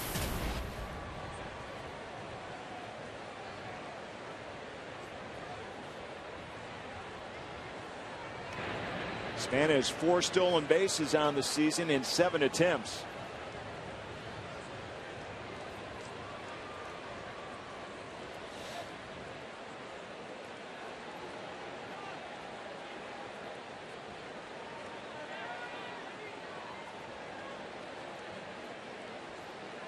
Ramirez playing way up on the grass over at third.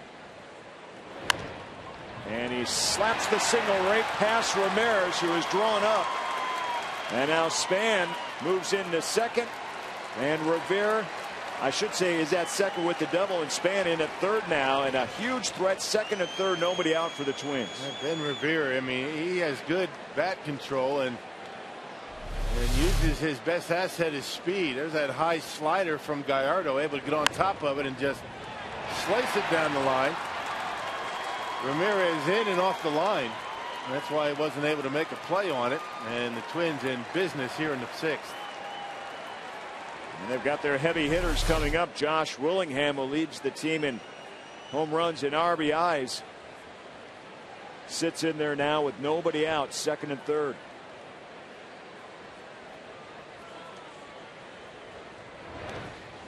Good stop by Lucroy.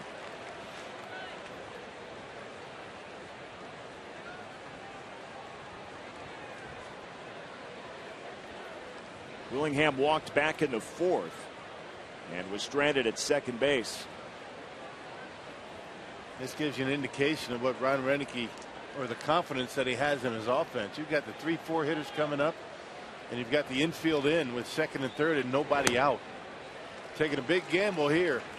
A little flare out there, scores 2. Not much range in that infield like that. Now, if his offense is swinging pretty well, he's going to play the infield back, give up 1 run, and try and have Gallardo strand the man at second base. But Renicky just doesn't feel as though he can give up any runs. And you can see the shift used by the Brewers with Weeks right behind the pitcher and up on the grass. Second and third, nobody out. Very rarely do you have your infield in. You know, unless you're down in the bottom of the order, 8-9 hitters. But Ron right now has no choice. Guys just aren't scoring runs. And back in the 4th, Gallardo was careful with Willingham and Morneau, the 3-4 hitters. They each walked. There's a strike that hits the outside corner, 2-2. Good fastball by Giovanni Gallardo.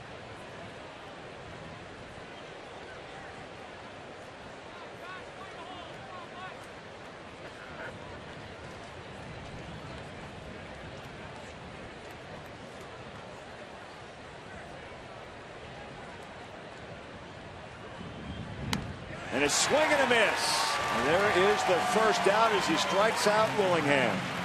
Yep, 5 pitches, and he got behind 1-0, and he just decided to go right after him. Everything on the outside corner. Not messing around with the inside corner. Throwing some good quality fastballs right on the edge, and finally able to get him with a fastball on the corner for strike 3 and up. Willingham tried to pull it. Everything away in that sequence. The only breaking pitch was the first pitch curveball, and blew it right by him.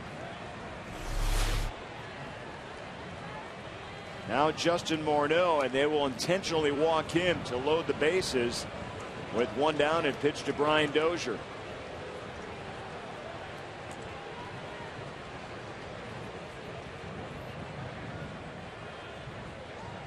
Of course, you're putting Morneau, a former MVP, on, veteran hitter, and willing to pitch to the youngster Dozier, who was just called up back on May 7th to make his major league debut. Well, you force yourself to throw strikes. You saw Dozier chase out of the strike zone his last time up. Ended up hitting a sacrifice fly to left. You get the younger, more aggressive hitter at the plate, a guy that doesn't really have a lot of power, and you set up the double play. So Morneau to first, Revere out at second, and Span over at third. 1 down here in the 6th inning for Minnesota in a 1-1 game. Dozier steps up with Casilla waiting on deck.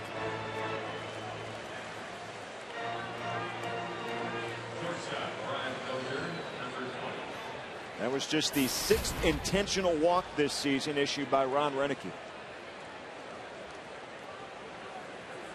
But now here's Dozier.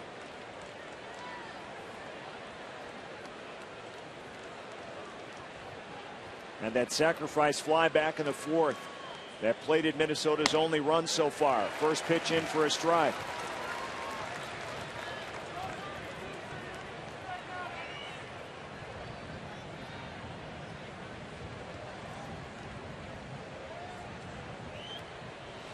The veteran pitcher Giovanni Gallardo against the rookie Dozier.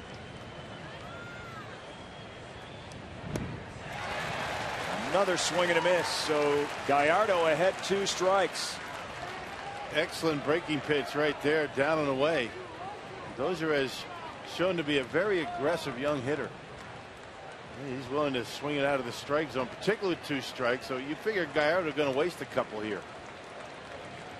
See if he can chase. He stays alive.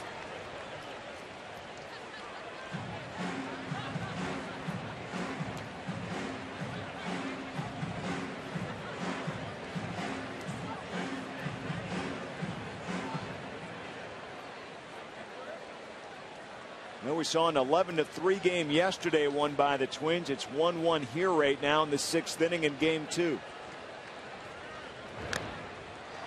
And again, Dozier gets a piece of it. I don't think Gil wanted those last 2 pitches to be so close to the zone. That was a little bit of a hanger, that slider right there. The second of the 2 0-2 pitches. So a fastball for a strike on 0-2, and there's that slider. It was away but up.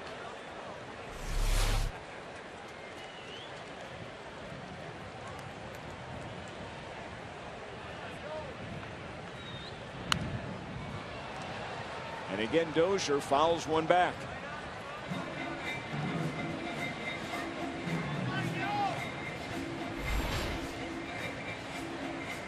Dozier was batting .276 at AAA before they called him up.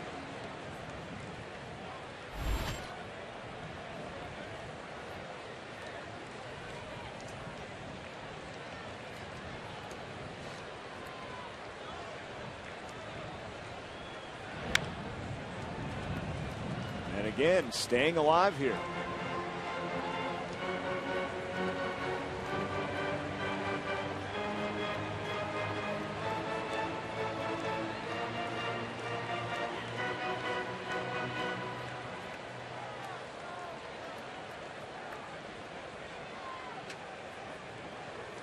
Selected in the 8th round just back in 2009 and quickly makes his way up to the bigs. Again, the 0-2. Fly ball right field, Corey Hart. Should be plenty of room to score the run. Span comes in, and the Twins take a 2-1 lead. So the youngster doing his job by lifting that ball far enough for 2 sacrifice flies today. Yeah, 7 pitch at bat, every one of them for strikes. And Gallardo throughout that whole sequence went fastball, slider, and so on. Didn't back double up with any of his pitches. Every one of them for strikes. Here's a guy that will chase out of the strike zone. He did last time up, and finally on pitch number 7 able to get himself another sacrifice fly, this time to right field. I don't think Gallardo was too willing to bounce a curveball with a man at third base. So Span, who led off the inning with an error, and the error comes back to haunt the Brewers as the Twins are able to take the lead now 2-1. Casilla in the infield. Masonette calling for it and makes the out. So again, he escapes big damage. 2-1 Twins.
Lottery, reminding you to please play responsibly. And buy the new Miller Lite Punch Top can. It's Miller time. Full inning caught up with the Green Bay Packers tailgate tour in Grafton last night. Read his coverage at foxsportswisconsin.com.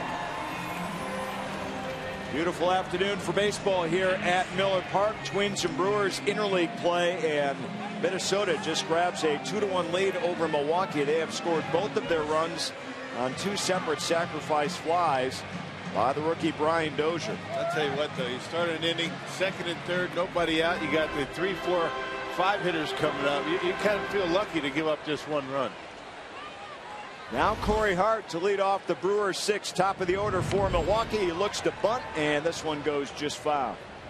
Corey Hart trying to ignite the offense, get things going here. It's been kind of a rough day for Corey Hart. Made a base running error back in that opening frame, ran into an out at third base from second on a ground ball, and then defensively dropped what looked like a pretty routine pop foul down the right field line up near the wall.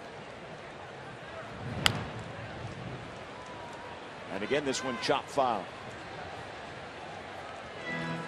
Corey Hart's second consecutive day in the #1 spot in the lineup, and I would imagine that's going to continue for some time for Ron Renneke.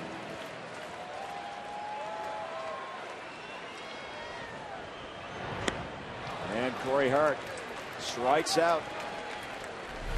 Well, the sausage run here last half inning, and the pack is off and running, but where's the Italian here in this mix? Yeah, that's a terrible effort. The Italian and the Brat. Not sure what is going into their mind today. Hey, there's the Brat. You can barely see him. The Italian out of the mix. The hot dogs, or the Polish with a late finish. Nyjer Morgan up the middle, base hit for Nyjer. That's his second hit of the ball game, and the Brewers have the tying run over at first base. Yep, men on base in front of Ryan Braun. Nyjer Morgan able to do it in back-to-back at bats.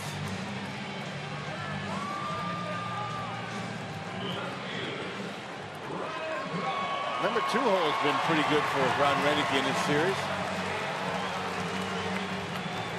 Nori Aoki yesterday with 2 hits. And it's hard to take his bat out of the lineup, but again, he's got to get some work in for Nyjer Morgan.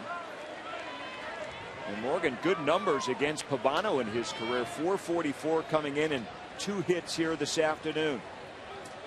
So now Ryan Braun, and with Morgan on the run, Braun on the hit and run fouls it away to right. Morgan already has stolen base in this game. And Nyjer now 6 for 12 against Pavano. Career. That's your reason why he's in the lineup. That's exactly what Ron Renneke said when we talked to him during batting practice today. You know, he's searching for hot hitters, and you hate to pull one out, but when you know you've got good numbers and the matchups are there, that's what they'll more often than not go with.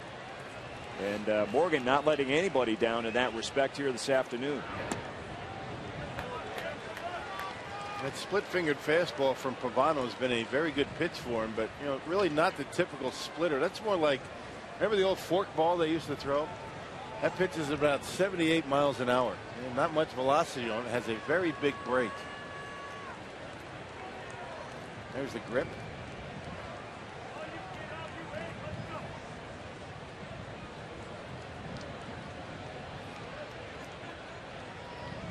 Morgan bluffs the move, and Butera called for the pitch out.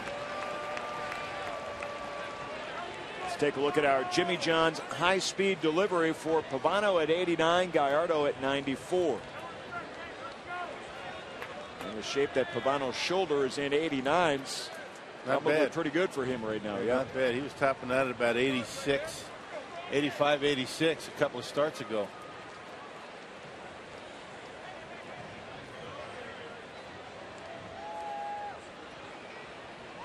Morgan goes. Braun swing and a miss. Throw to second base, and Morgan's got it stolen. Well, he must have something on Pavano. The Brewers have been running wild. 3 stolen bases now. Even Jonathan Lucroy got into the act. Very good jump. They must have a key on him because they have been getting some very good breaks off of first base. A little bit of high of a throw, I don't think it would have mattered.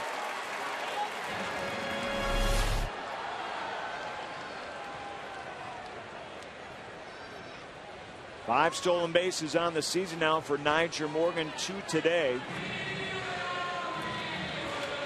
And Alexi Casilla comes in to talk with his pitcher and catcher.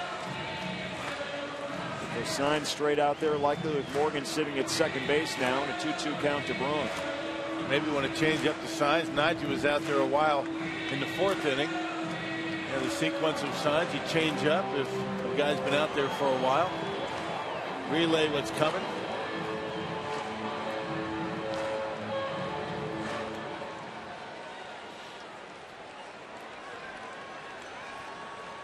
Big opportunity for Ryan Braun and the Brewers to try to tie this game up. They trail 2-1. Morgan at second with 1 down. Takes off for third, and Braun just gets a piece of that pitch and fouls it back.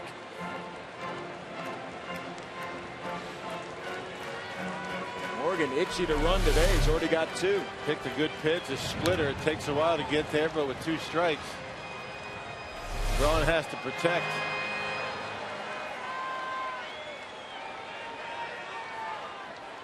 Jamie Carroll playing deep at third base with Ryan Braun at the plate in a 2-2 count.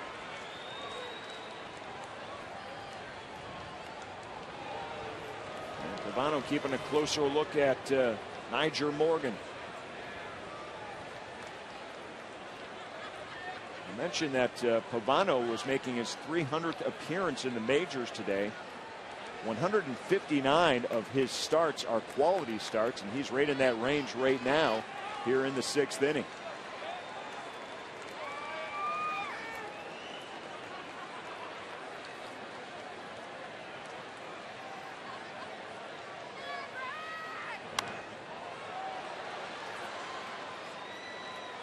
And again, Braun making it tough on the pitcher, Pavano. Yeah, first fastball to Braun in this at bat. It's been all splitters, off speed pitches, and Pavano tried to come up and in.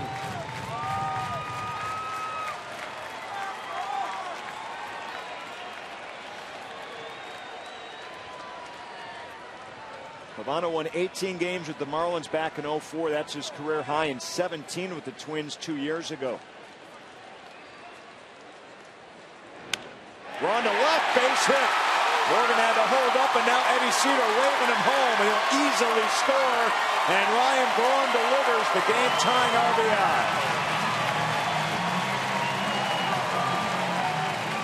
Well, textbook execution by Nyjer Morgan.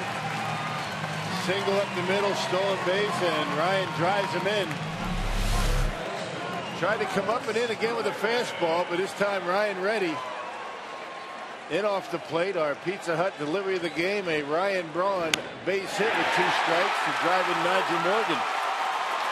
There you go. Top of the order once again tonight. Nyjer Morgan with 2 stolen bases in this game. There he goes. Now we're starting to see it a little bit. Little T-plush action there from the dugout. He has scored both of Milwaukee's runs here today. Now the question is, will Ryan Braun be on the run? Well, you know he loves to steal bases. He's got 8 to lead the Brewers. Inside to Ramirez. Starting to move around out in that bullpen for Minnesota. Pavano up to 79 pitches. You saw the graphic in the first inning. He hasn't been able to get too deep into games with the pitch count lately. There's Gray getting loose out there in the bullpen for Minnesota.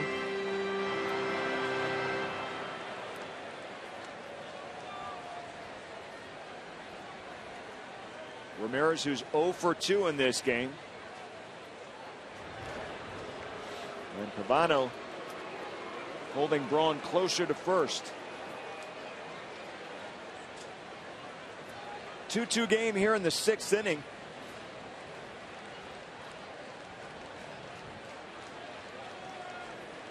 Braun on the run. Ramirez raked to short. Braun will be safe at second, and Ramirez thrown out. So 2 down, but Braun in scoring position. Ramirez hit that on the nose. That would have been a sure double play had Braun not been running. Had a good jump. He would have had it stolen, but Ramirez hit it hard, but hit a bullet right at the shortstop. That certainly would have ended the inning had Braun not been running.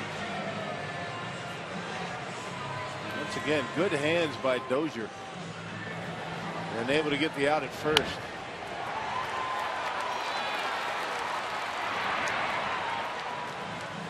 And now Rick Anderson, the pitching coach, out to talk with Pavano on that infield. They got Braun sitting at second base with 2 down, and Jonathan Lucroy, who's already delivered a 2-out RBI and has delivered that 9 times in 14 tries this season for a .643 clip. Well, a couple of things with respect to this visit to the mound. Maybe what they want to do in the event Braun tries to steal, and probably to Pavano and Butera. Be careful with Lucroy. You got Ricky Weeks on deck, who's been struggling mightily, so be careful.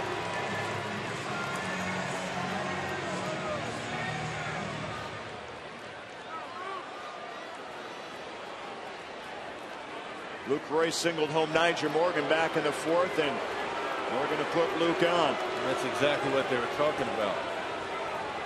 First base open, one of the best in all of baseball with men in scoring position. And a struggling hitter coming up. Well, this is something you certainly have not seen much at all during Ricky Weeks' careers. Have anybody intentionally walked ahead of him. But Weeks in this game has struck out twice. His batting average down to 157. Playing the 2nd consecutive game in the number 6 spot in the batting order. He was moved there yesterday. It was the first time he has batted in that spot in the lineup in 6 years. But Ricky keeping a very positive attitude, as he always does.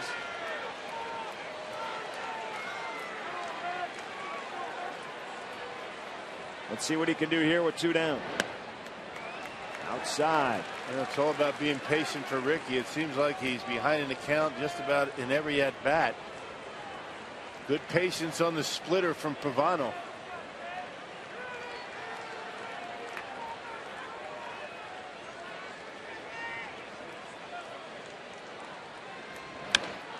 Weeks fly ball, center field span.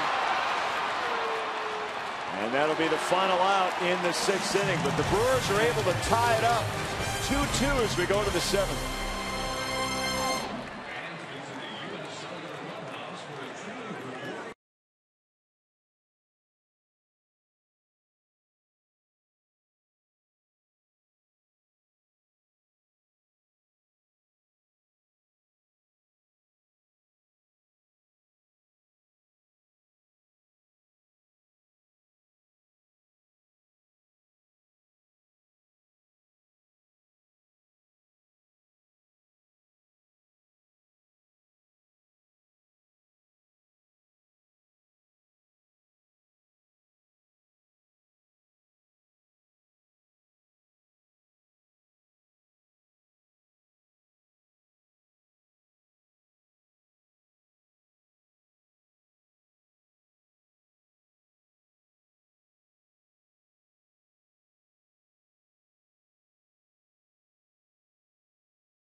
Last year when things aren't going well for him. Unfortunately, sometimes you can't be yourself. And last year everything was going so well he could be himself. This year I'd like him to be a little more that guy. but he's really concentrating on trying to figure out to get his swing back, start playing like he did last year. That's Ron Renicky on Nyjer Morgan, showing a little Tony Plush action and a little more flamboyant here today, but he's definitely produced. 2 hits, 2 runs scored for Nyjer Morgan, 2 stolen bases. And we are 2-2 as we go to the 7th inning now. Cameron Lowe to take over on the hill for Giovanni Gallardo, making his 17th appearance on the season.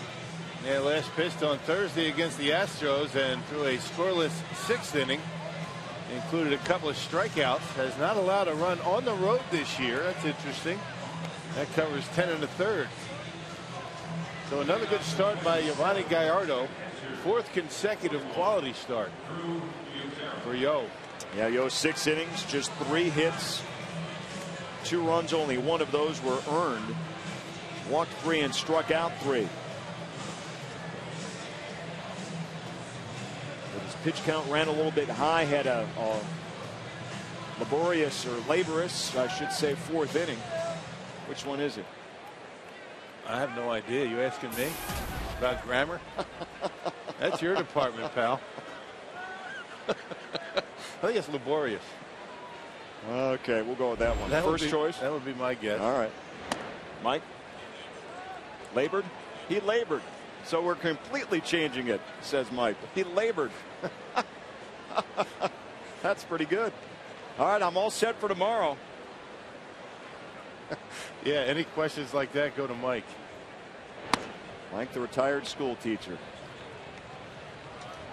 That might be a first. Somebody asking me what is appropriate as far as grammar goes. Thank you very much. That made me feel good.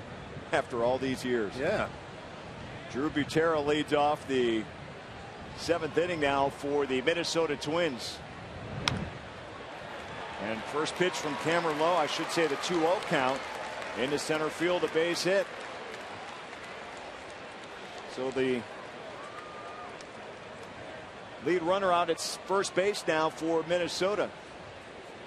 I'll bring up Jamie Carroll, the 3rd baseman.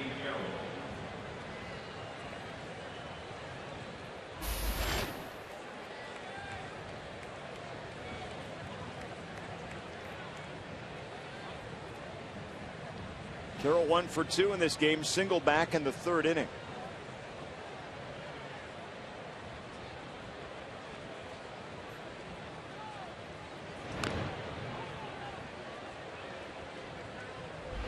Ryan Domit waits on deck for Minnesota in the pitcher spot.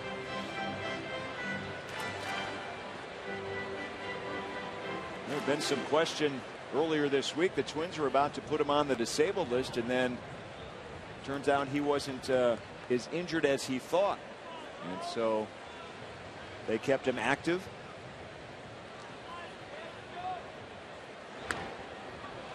Nice bunt.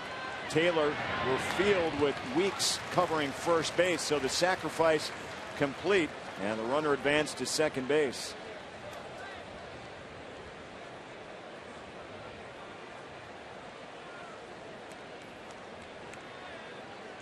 So here's a familiar foe to the Milwaukee Brewers. He's had some pretty good success here at Miller Park.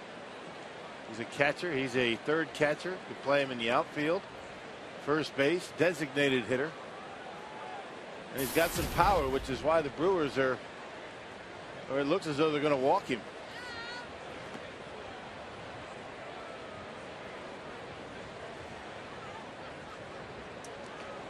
Well, it's interesting. We've already seen one intentional walk in this game issued by Milwaukee. And that was just the 6th intentional walk. It was to Justin Morneau back in the 6th inning.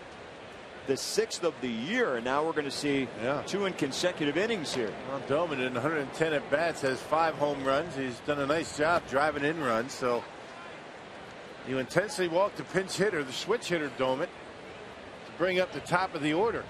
That was Span and Revere coming up.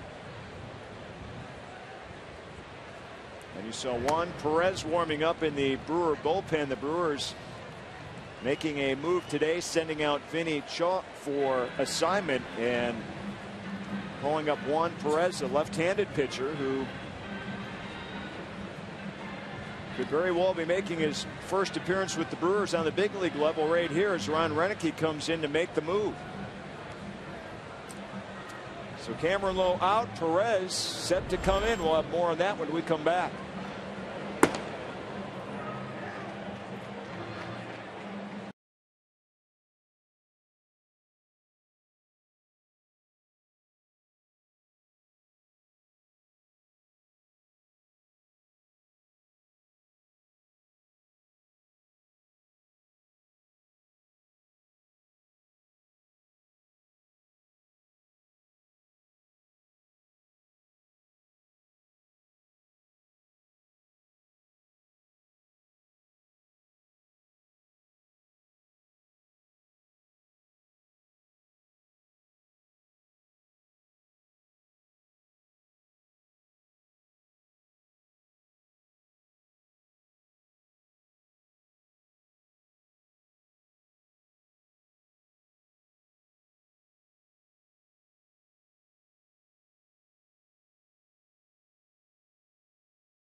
Ready to make his Brewers debut. He joined the Brewers this morning after the team designated right-hander Vinny Chuck for assignment. Vinny Chuck had pitched in 3 straight games and was unavailable. So the Brewers needed to make a move to get an extra arm. But, guys, this is more designed to give them that situational lefty that they've been lacking since Mitch Stetter. Ron Renneke hasn't had that flexibility to go to that one-batter guy. And we'll see if Perez is in for just one batter or if it's longer. Yeah, we saw Perez in spring training. Made 6 appearances and looked pretty good until a kind of unusual injury. A partially collapsed left lung for Perez put him out. And he started the year in AAA and has been pitching well. He's given up 1 run in 10 innings. And a 1-0 record down in Nashville. He played in, or I should say appeared in 8 big league games with Philadelphia a year ago. He's only appeared in 32 big league games spanning back to 2006. With Pittsburgh and Philadelphia, he's been with a host of other clubs in the minors along the way. And the first pitch to Denard Span misses for a ball. He's got that release point that can make it tough on lefties from high 3/4. Goes to cross his body a little bit. And left-handers say they have a tough time picking up his pitches. There's a strike. And not a hard thrower by any stretch of the imagination. That slider at 83 miles an hour. You see, pretty quick to home plate. Not much of a leg kick, but kind of throws that glove over in that high 3/4 delivery. Very effective against lefties.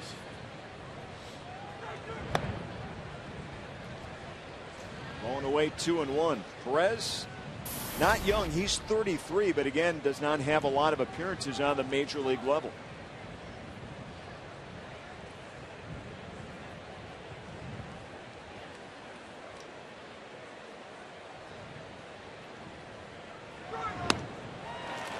They cut and a miss by Span. Okay, 94, nothing wrong with that. I don't remember seeing that in spring training. That's a good pitch.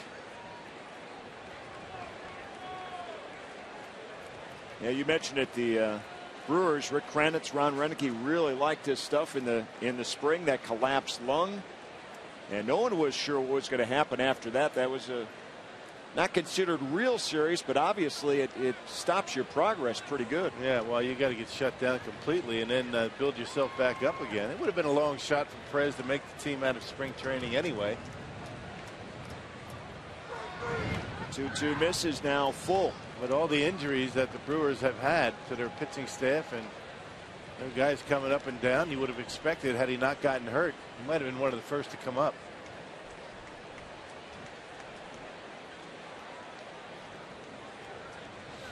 Brewers are going to have to make a roster move tomorrow, as well as Carlos Gomez is due to come off the disabled list. He's playing one more game yet today with Class A Wisconsin as he finishes his rehab assignment. And he walks Span. So now the base is loaded. One down here in the 7th inning for Minnesota. And that last pitch here at Miller Park registering at 95 miles an hour. So I take it back. He does have a big fastball. A little bit high. Span takes it all the way, and that loads the bases.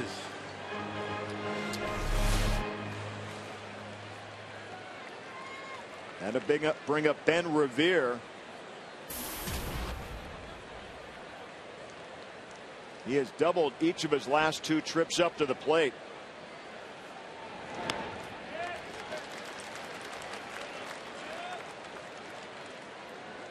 Scored the game's first run back in the 4th inning. Revere, the right fielder. Here's the 0-1. And it's fouled down the left field line. 0-2. So Perez ahead 2 strikes.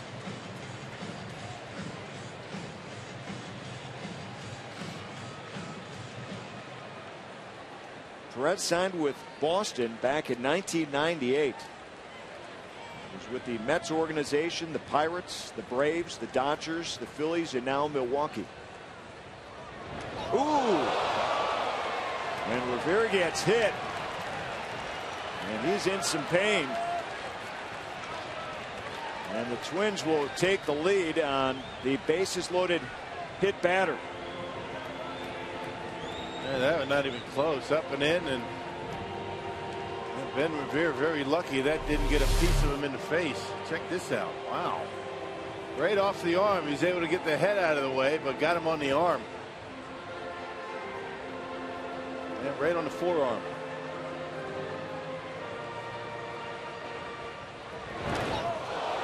That's an RBI the tough way. Well, one he'll take, though, because the Twins take the lead 3-2.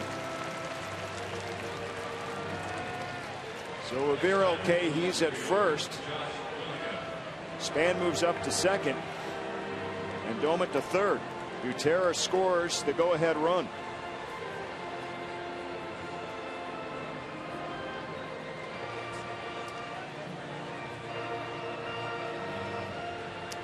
And Eric Komatsu will run for Ryan Domet. He's at third now. Eric Komatsu, the former Brewer prospect. John and Lucro went out there to stall. Here comes Ron Renneke. They want Jose Veras, who's been getting loose in the bullpen. He's only thrown probably 8 or 9 pitches.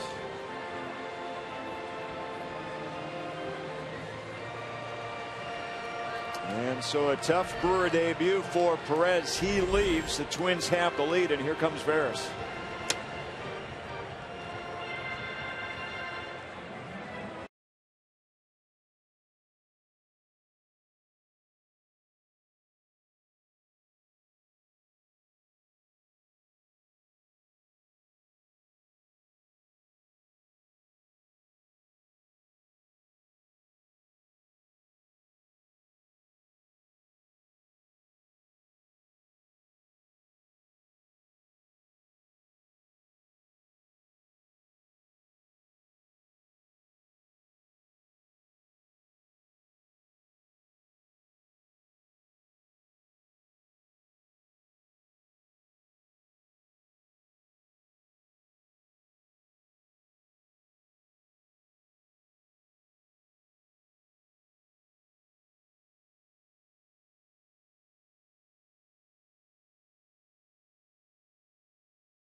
They grab a 1-0 lead, but the Brewers will answer in their half of the fourth inning as Jonathan Lucroy comes through with a 2-out RBI. That scores Nigel Morgan, and it was 1-1.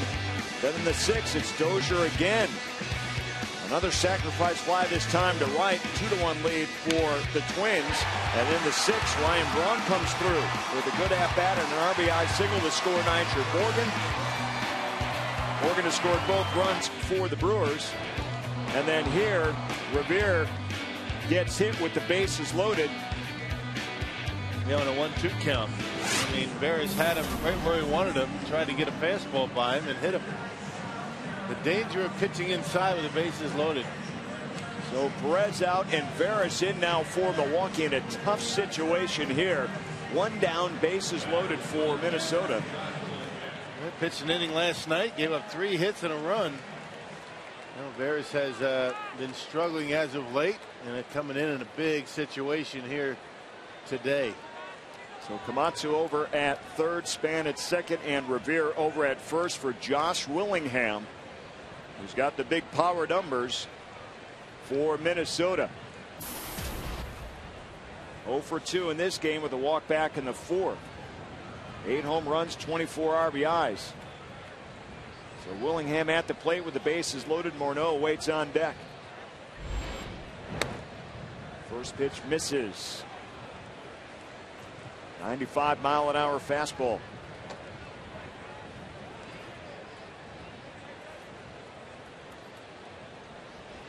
This is where the Brewer bullpen's got to pick each other up right here. This is the third pitcher, Veras, here in the 7th inning. Twins have already grabbed the lead. There's a strike from Veras. Gutsy pitch, breaking ball, curve ball from Veras, down 1-0 with the bases loaded. And a good one at that.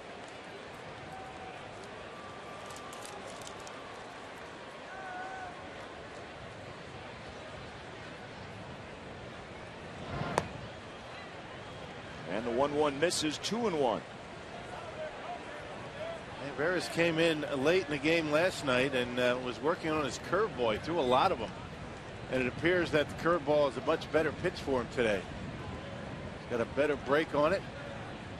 Let's see if he's able to command it in the strike zone. Now 3-1.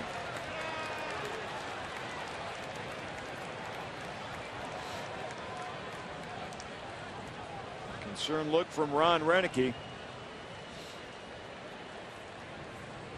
Again, this game has not been clean for the Brewers by any stretch of the imagination, yet they're down 1. Little tapper just fouled. 2 sacrifice flies and a hit batter with the bases loaded have plated all 3 runs for Minnesota. You hate to think you're trailing after all that. And the Brewers have had a lot of opportunities to score throughout the day. Have been lacking that big hit. It's kind of been the story lately. And one of these runs for the Twins unearned.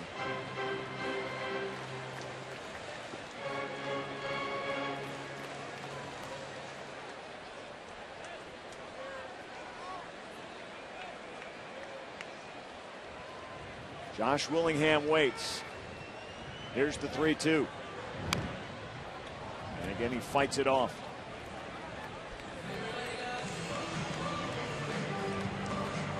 Twins have won 3 in a row. That's a season high for Minnesota.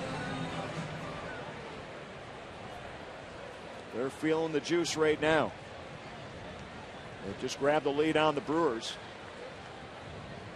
Second game of this interleague series.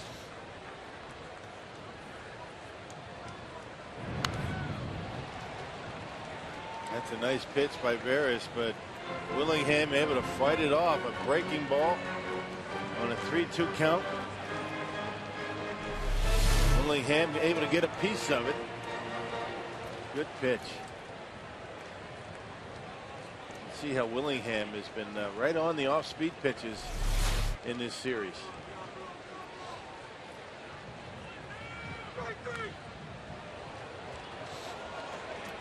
Again, Willingham staying alive.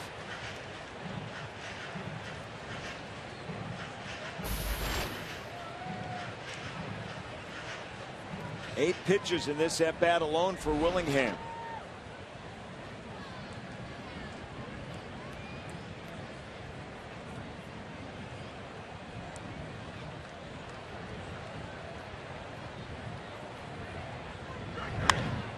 And he hits it hard down the left field line, and it's just foul.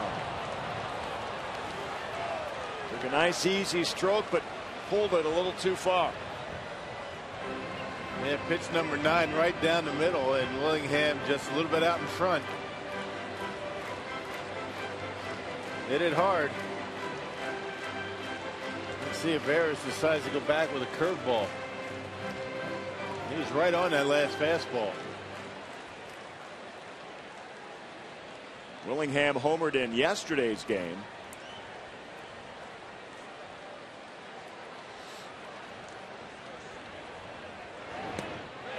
And he couldn't hold his swing there, and he strikes out for out number 2. What a beauty by Varus. Pitch number 10 locks him up with a curveball. There it is, right on the inside corner, and Willingham and out. A strikeout victim, completely fooled him. Not sure if he went, but it was a called strike. It wouldn't have mattered. Good pitch. Gutsy call by Lucroy. Lucroy and Varus meet on the mound. 2 down, and another dangerous hitter. Not out of the woods yet is Justin Morneau. Steps in from the left side. Unlike the last time, they walked him twice, once intentionally. That was back in the 6th inning to load the bases, and there's nowhere to put him right now. 2 walks in this game for Morneau. 1 intentionally, as you mentioned, Rock, back in the 6th. Bases loaded here, infield playing deep for Milwaukee. A shift is Ricky Weeks on the grass in right field. First pitch, a strike from Varus.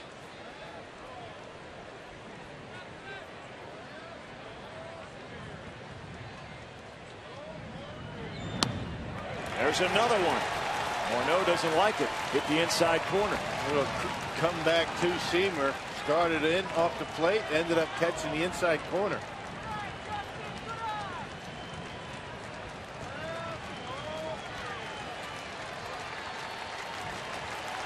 Crowd coming alive a bit here now.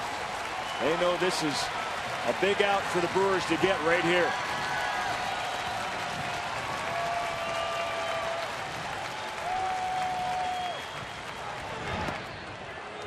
And it misses outside.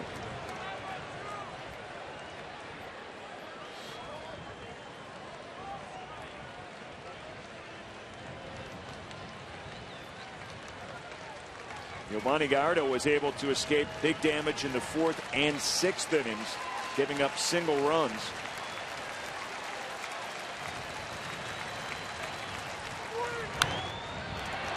Fly ball, shallow left. Braun coming in, and Varus does the job. Bases loaded, 1 down, and Minnesota scores no more.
And the Brewer defense showing some nice glove work here this afternoon, especially behind Giovanni Gallardo. The Twins have a 3-2 lead, but Milwaukee using its defense to hold them in check and give their offense a chance. Ryan Braun, a nice diving catch in left field as well. So the gloves doing the work, and Jose Barris was able to do the work on the mound. Bases loaded, one down, and gives up no more after Minnesota had already taken a 3-2 lead. 10-pitch strikeout of Josh Willingham with a curveball. What a gutsy pitch. Able to get the call and able to get ahead quickly to Justin Morneau, and he flied out weakly to left. Nice job by Barris as Dunsing takes over, one of 3 left-handers in Ron Gardenhire's bullpen. This guy was a starting pitcher last year. He made 28 starts. And it'll be Nori Aoki now to pinch hit for Milwaukee. He'll bat for Taylor Green. Aoki's really put together some nice at-bats. Got his average up to 300 last night. He was 2 for 4, including an RBI, also a double. And he is starting to put that ball almost where he wants to right now in play. He had a stretch that ended last night. Was on base 6 consecutive plate appearances. 5 of those hits all coming against left-handed pitching.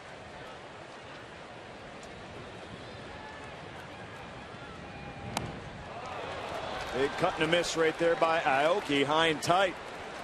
And there's one down. A rare strikeout by Nori Aoki.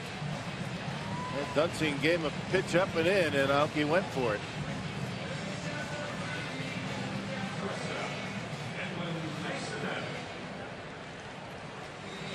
That'll bring up the shortstop, Edwin Masonette.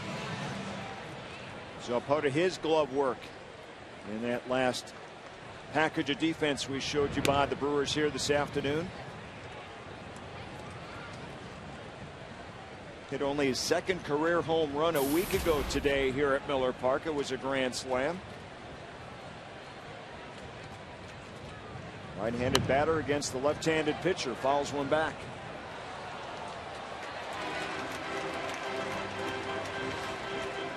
Could the stars align again for him? Brewers trail 3-2.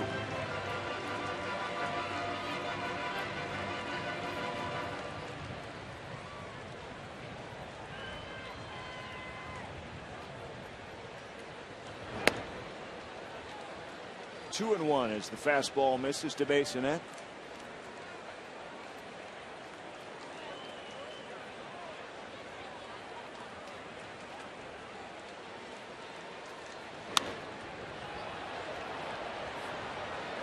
And again a foul ball on the right side.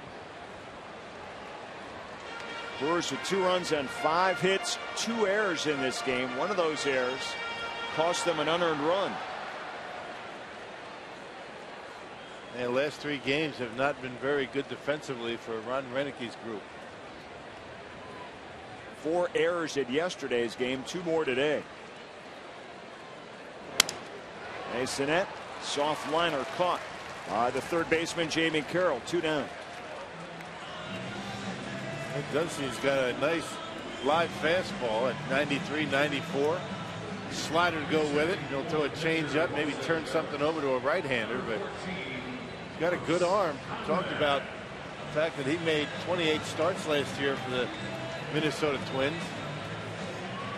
This year in the bullpen, as a matter of fact, 2 of the 3 starters. Actually, Len Perkins made some starts too. All their left-handers have started in the big leagues quite a bit. Usually don't see a bullpen loaded with lefties like that. Brooks Conrad pinch hitting in the pitcher spot. Fly ball in the infield. And Carroll takes care of it for the final out. Brewers go quietly here in the 7th.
In the series, we will have some morning sunshine that will fade behind some increasing clouds. Also expect some showers or thunderstorms mainly into the afternoon hours. Our first pitch, though, 80 degrees.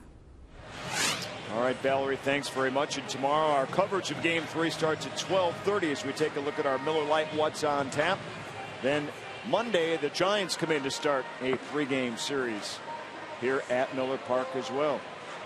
Take a look at our Marshfield Clinic shining moment. How about Jose Veras, one of his better relief outings here recently. Bases loaded, 1 down, and gets out of a big jam. Yeah, 10-pitch strikeout to Josh Willingham, and then he threw a nice 1-2 pitch to Justin Morneau, had him reaching and got out of it. That's a big inning and a big performance by Jose Veras, and he turns the ball over to Frankie Rodriguez, appearing in his 19th game. He hasn't pitched in a while, and he needed some time off. Rodriguez last pitched on Monday against the Mets.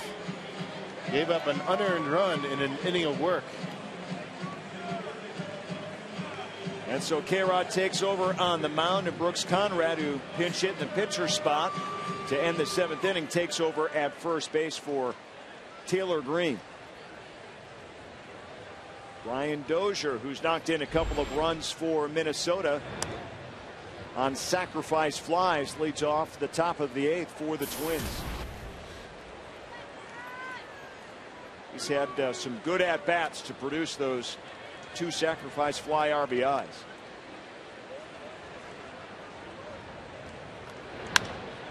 And there's a single right up the middle on the 2nd pitch from K-Rod. You can see why the Twins are so high on this young man. He's not going to, bowl you over with, great athleticism, but he knows how to play the game. They call him a baseball player. Makes the plays, it's short. He gives you the at-bat that you need. A couple of sac flies, as you mentioned, and a leadoff single back through the middle.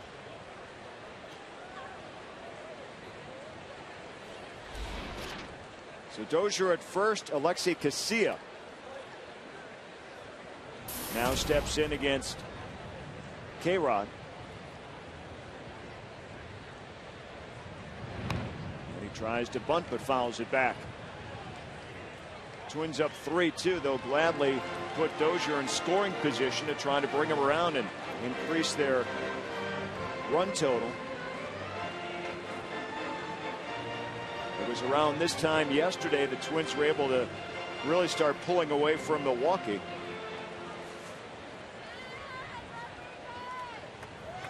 They scored 2 in the 5th, 2 in the 6th, and then they scored a run in the 7th and 4 the 8th inning.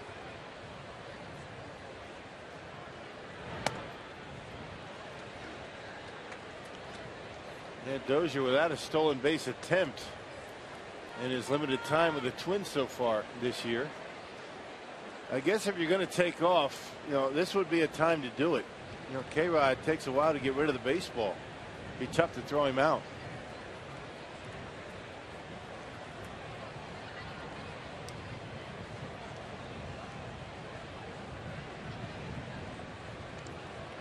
And again, he'll throw over to first.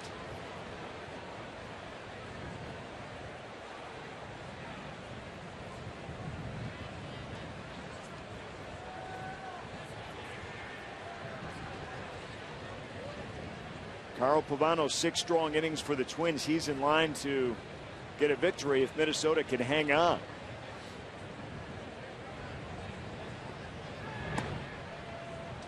The 7th inning was the first inning the Brewers were not able to counter a Minnesota score.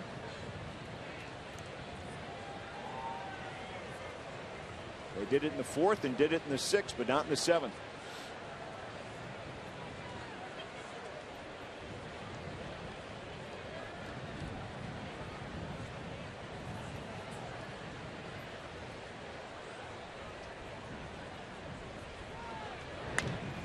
Casilla pulls it. Conrad to short.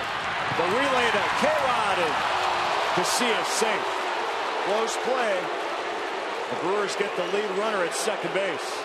And once again, the Brewers have not had the benefit of a call at first base in this series.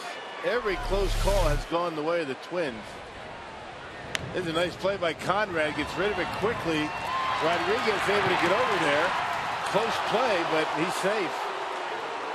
Rodriguez thought he was out.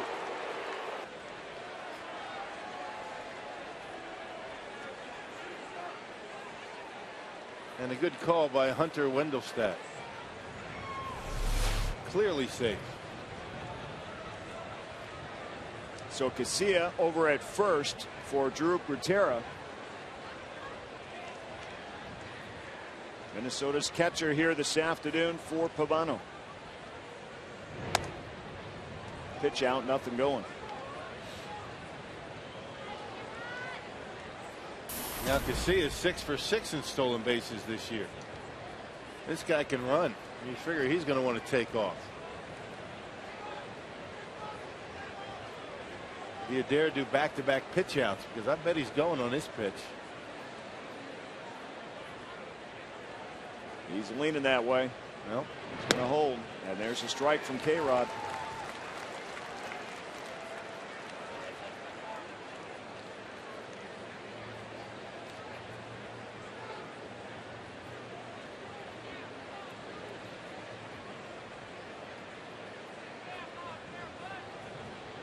Gutierrez singled back in the 7th to lead off and came around to score on a bases loaded hit batter, and that's how Minnesota's been able to grab the lead. This one gets away from Lucroy, but the runner cannot advance. Good block.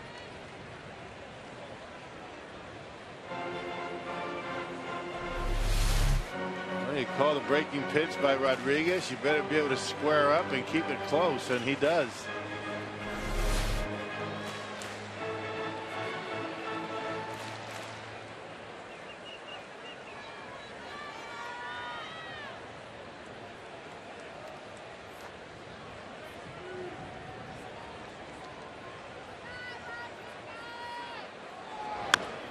This one hit hard left field. Braun on the run to the wall, and this is off the wall.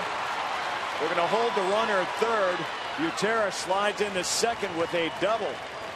And the Twins have a serious threat against Rodriguez going here in the 8th inning.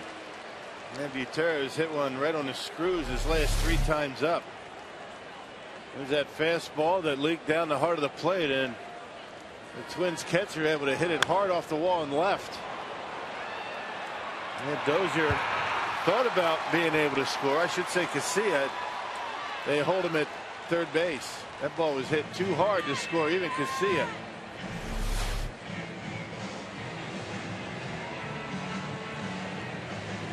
So second and third for Jamie Carroll.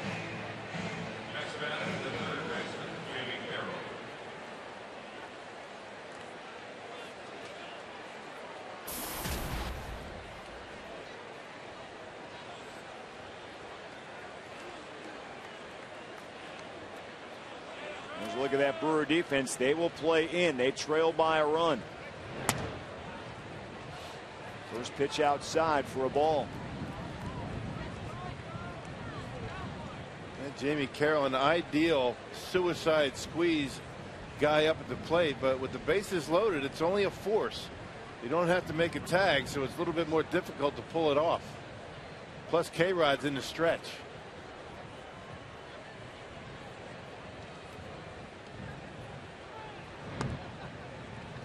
Now it's 2-0.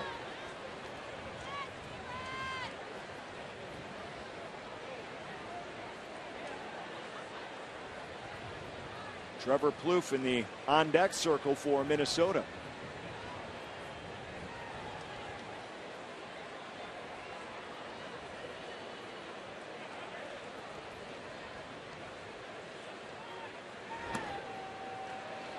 Now it's 3-0. Yeah, I will bet if Jamie Carroll walks here, it's not going to be Plouffe. They still have Joe Mauer in the dugout. Joe Mauer, one of the best.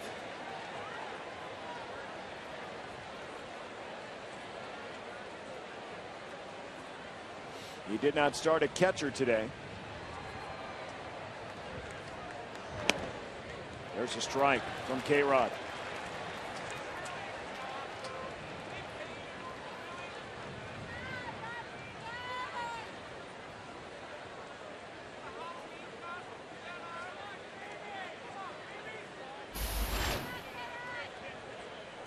There's Plouffe on deck right now anyway.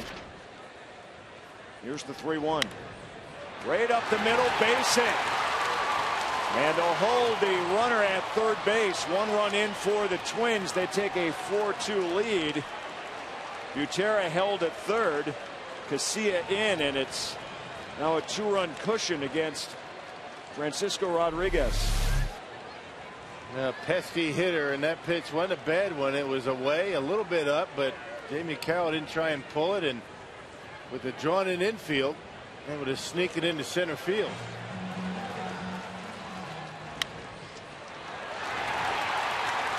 Well, the runner at second, Butera, the catcher, not fast enough for the Twins to be able to score him. And with a man at first base, they're going to call back Plouffe and bring in Joe Mauer. Good call by you, Rock. No, it certainly makes sense. Oh, yeah, if first base was open, they weren't going to bring Mauer to the plate because they would have just walked him. There's Joe Mauer last night in his plate coverage. He hits just about anything, anywhere. He likes the ball down. He likes it up. Doesn't have much power, but very tough to strike out. You can see how he handles that pitch down and away. Had a big night offensively, did Mauer. He had 3 hits in his last 3 at-bats, 2 of them doubles and 3 RBIs.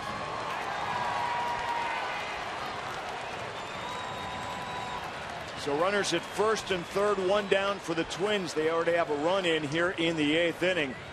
And here's Mauer. 277 on the season. Low ball 1. Only 1 home run, but 19 RBIs. A lot of production last night. 3 RBIs, couple of doubles, 2 runs scored for Mauer.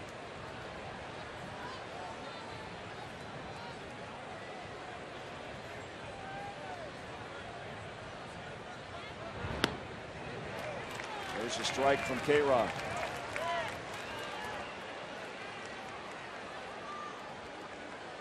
Mauer, the 2009 American League MVP, 4-time All-Star.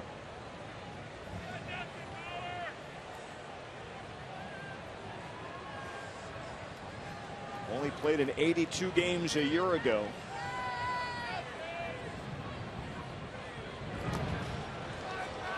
He's had trouble with weak legs. Yeah, that's something that hampered him in spring training, but no weak legs by Lucroy. Look at how far he has to go to keep that pitch in front of him. It's amazing the workout you guys get behind the plate, you catchers. Those young legs. Remember the day? Yeah, that was a long time ago.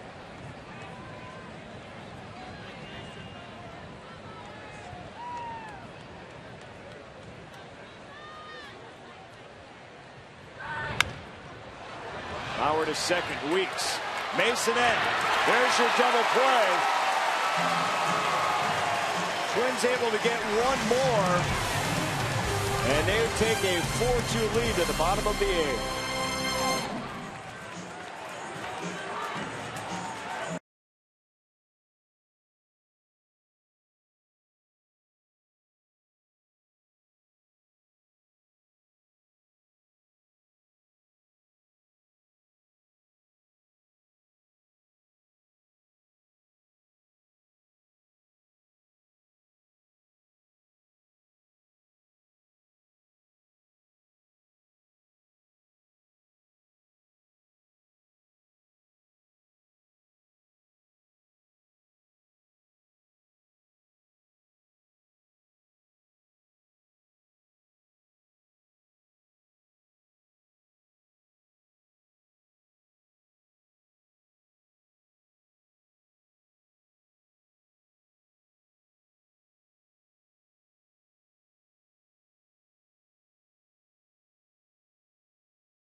Lead as they lead 4-2 as we head to the bottom of the 8th inning. Telly Hughes, Jerry Augustine rejoining you. And Jerry, when things aren't going well, talking about the Brewers, it seems like everything they do, it seems to be snake bitten. When they hit balls, they hit them hard.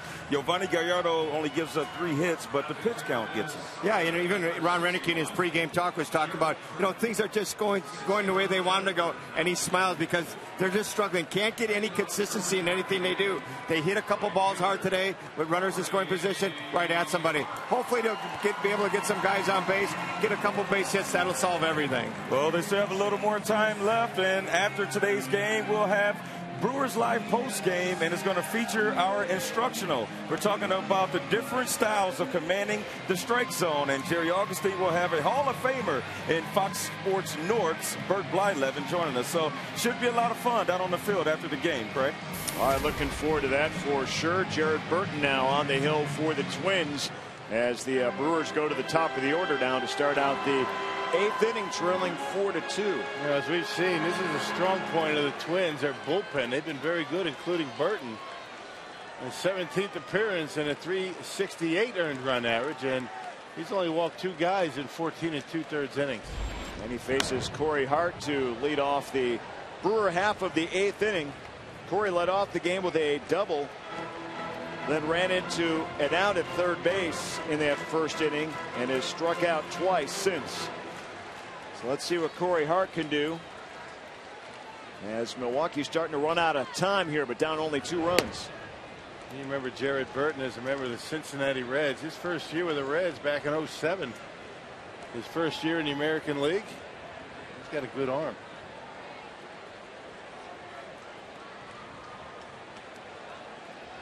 He is familiar with this Milwaukee Brewer team. No doubt about that.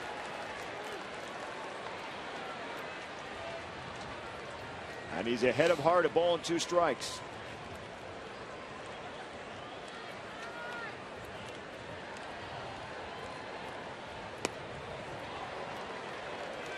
Brewers top of the order for Milwaukee today. The 1-2-3 hitters doing another decent job. Hart with the double. Niger Morgan a couple of singles. A couple of stolen bases. He scored both of the Brewers' runs so far. And Ryan Braun an RBI single as well. And now we're full on Corey Hart.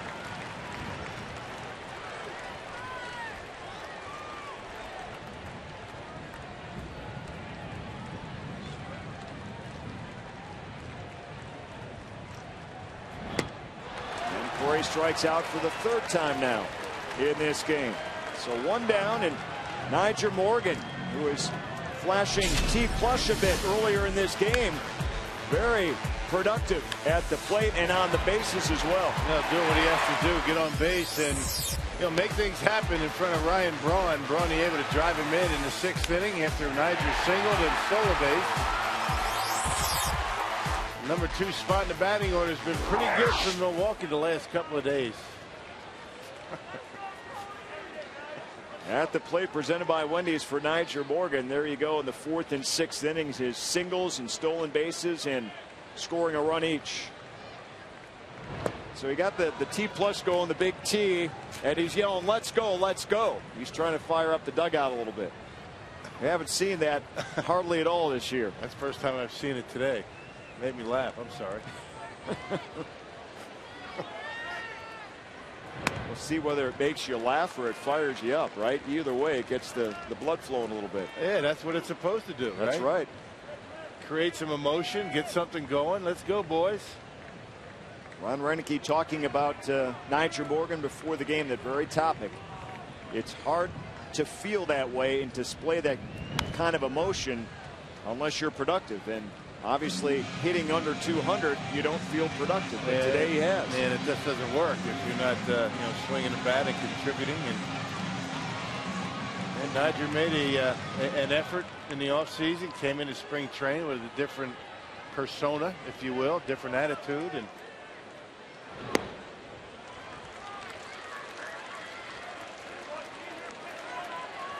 count full on Niger Morgan right now.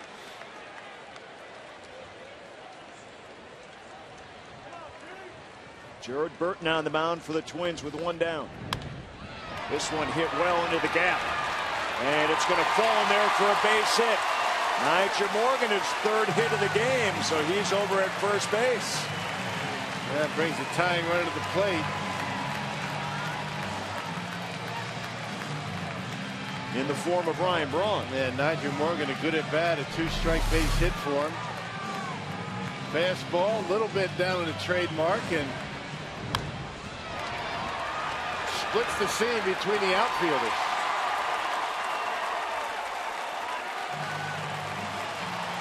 And there's Nigel Morgan, reaction again.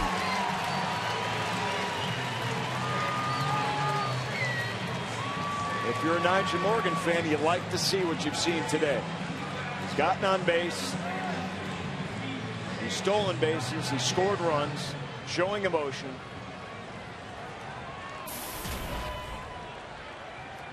And his second 3-hit game of the season. Here's Ryan Braun.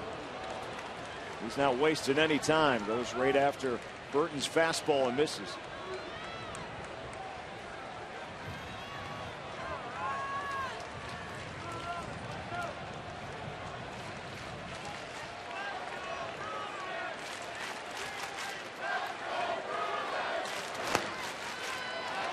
And a strike on Ryan Braun right there, so he's down 0-2. I think he caught Braun looking for a slider. That fastball split home plate in half.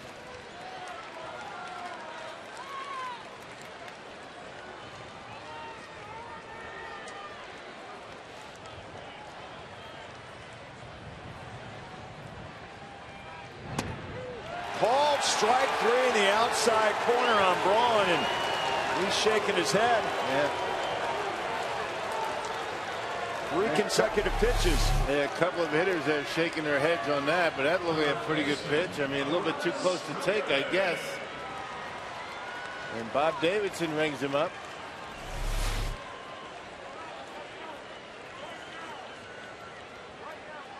So Braun goes down quickly, and now Ramirez steps in with 2 down.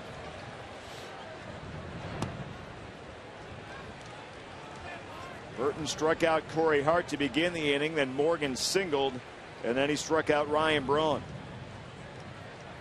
Ramirez 0 for 3 in this game. He's had some frustrating at-bats in this one.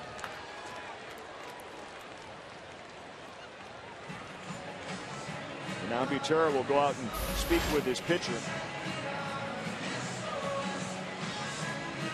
Now Ramirez in a good spot, a 2-0 count. Let's see how aggressive they'll be with the fastball. That's probably why Butera went out and had a chat with Burton. You know Ramirez is going to be looking to tie it up.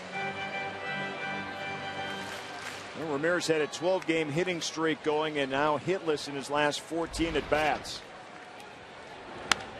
This one he hits hard to left field, and this one is out of here, and we are tied.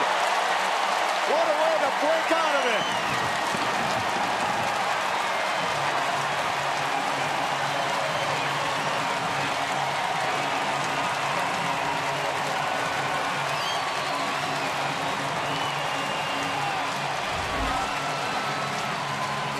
Ramirez's 3rd home run of the season, and it couldn't have come at a better time with 2 outs.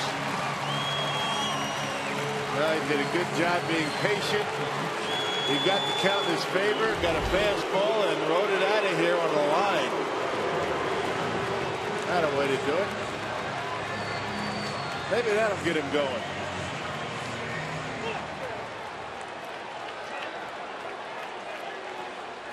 That's his first home run since April 28th. And you saw in his last at bat when he went into the dugout, he was clearly frustrated, sat by himself immediately on the other end. But he collected his thoughts and came up there in a clutch situation, and we're tied at 4-4.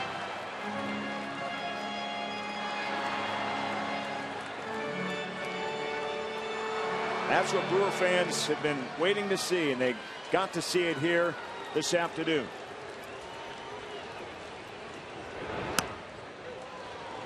Jonathan Lucroy down a ball and 2 strikes. He was intentionally walked back in the 6th inning, but came up with a big 2-out RBI single in the 4th.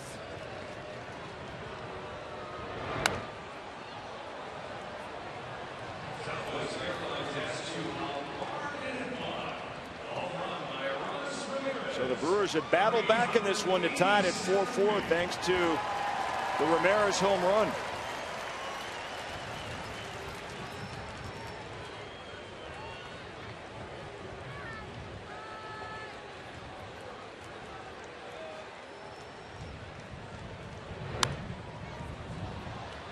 Lucroy continues to battle.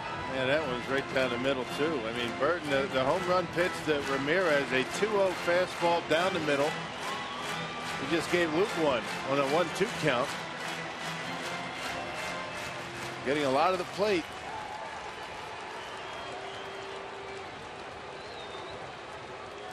Again, the 1-2.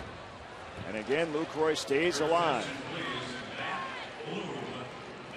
So you mentioned it, the strength of this Minnesota pitching staff, for all intents and purposes, has been their bullpen. But the Brewers able to get to Burton here in the 8th inning. Yep. And it has not been something that they have done a lot of. I was talking about the Twins blowing late leads.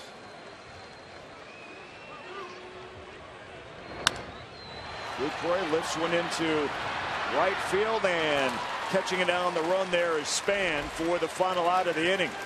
But Aramis Ramirez, the Brewers cleanup hitter, cleaning it up with 2 down and a runner at first, and his club down 2 runs, 1 swing of the bat, and we are tied heading into the 9th inning.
A little bit better as his club rallies in the 8th inning. Let's take a look at our Ho Chunk Gaming Text the Broadcast question here this afternoon. Do the players consider the Twins and Brewers a true rivalry? Scotty from New Berlin wants to know. What do you think? I would say so, since they play a series in each ballpark, and it's the interleague rivalry, border battle. I think it's tough. I mean, it's kind of forced on you, I think, because you know, the geographics of it all, but it's not like the Mets, Yankees, you know, the White Sox, Cubs, those types of things. And Span against John Axford, and a nice catch out there. Fading away is Ryan Braun. Quickly 1 down. It's tough to have that bitter rivalry, that desire to really beat up your opponent when you only play him 6 times a year.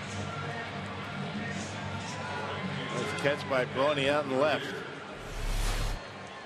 You know, it's interesting, back in the Metrodome days, it seemed like the Metrodome was filled with Brewer fans during the American League days, and of back course then Interleague. it was a rivalry back then. We played each other quite a bit. Quite a bit when they were in the American League. And also Brewer fans from northern Wisconsin and western Wisconsin, it was out for a lot of them. It was their one trip a year to go see baseball. Now, since baseball is guaranteed here in Milwaukee, they can make the plans with the Dome. And I think you're seeing almost the reverse. You're seeing more Twins fans coming into Milwaukee. Right. A guaranteed weekend trip vacation, because this series is always played on a weekend, two weekend dates. Never have to worry about a rainout. Not here. So now Ben Revere, 1-1 count from John Axford. Revere was hit with the bases loaded by Perez back in the 7th inning to break the 2-2 tie. Took one right off the elbow. And the Brewers have eaten up their bullpen today. There's only 2 left out there, Dillard and Manny Parra. Both of whom threw yesterday. Parra 2/3 of an inning and Dillard 1/3 of an inning. But both of those guys can give you multiple innings, which is a good thing. And good that they went short yesterday. Here's the 2-2. Revere. And Weeks will take care of them, and quickly 2 down here in the 9th inning.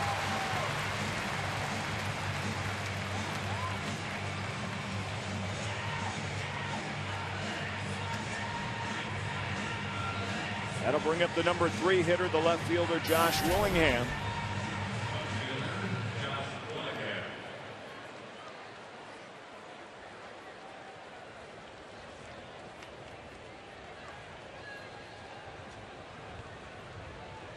Willingham 0 for 3. He has struck out his last 2 trips up. First pitch in for a strike from John Axford.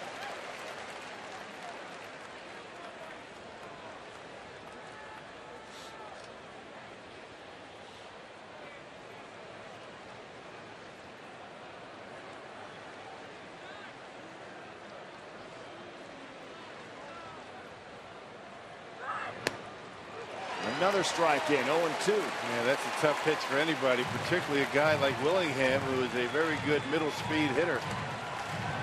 See if Axford tries to put him away with a curveball in the dirt, or maybe chase up in his zone. Fans come alive here at Miller Park. Another sellout. More than 42,000 here, standing room only.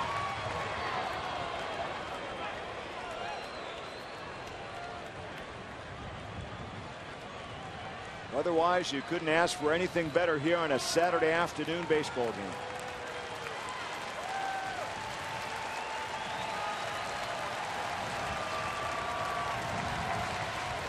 Here's the 1-2. And just misses. Davidson looked like he hesitated a bit, but didn't pull the trigger. He flinched. He flinched. He wanted to. Go ahead. No, I don't think so.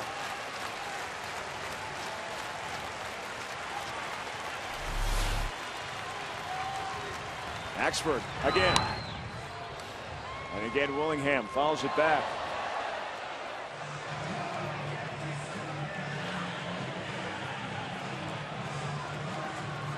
What a string that John Axford was able to put together. 49 consecutive saves.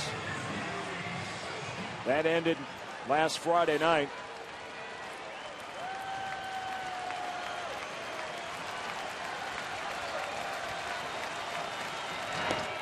And he strikes out Willingham here in the 9th inning.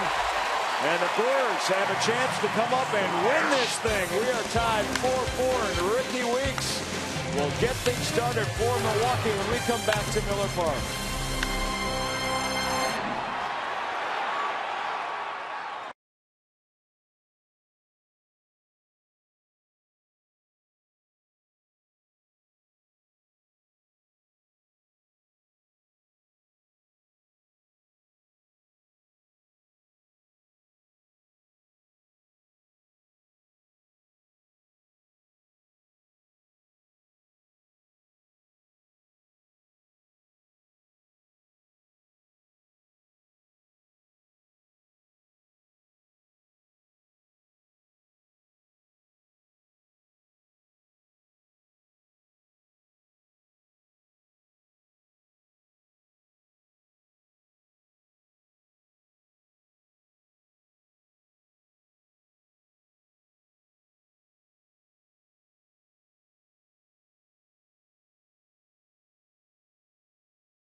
Now the emotion returns with Niger Morgan, T+ in the Brewers, and a chance here in the bottom of the ninth to win it.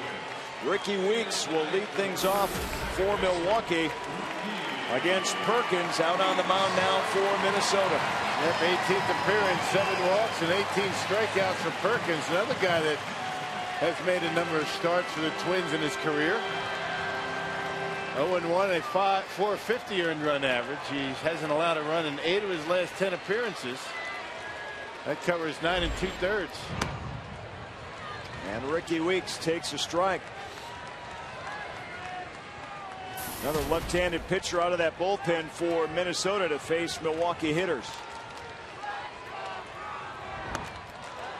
Weeks, a couple of strikeouts in this game, also flew out to center field back in the 6th inning. He also committed an error in the 6th that led to an unearned run.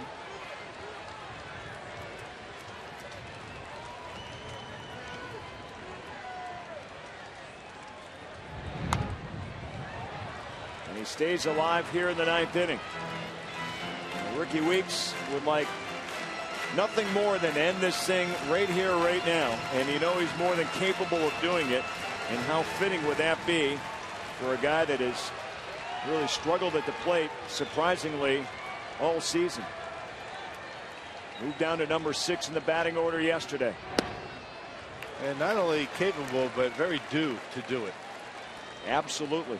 He is about as mentally tough as they come, but you got to figure there's got to be a point at which you drive yourself nuts. He could use a good finish today.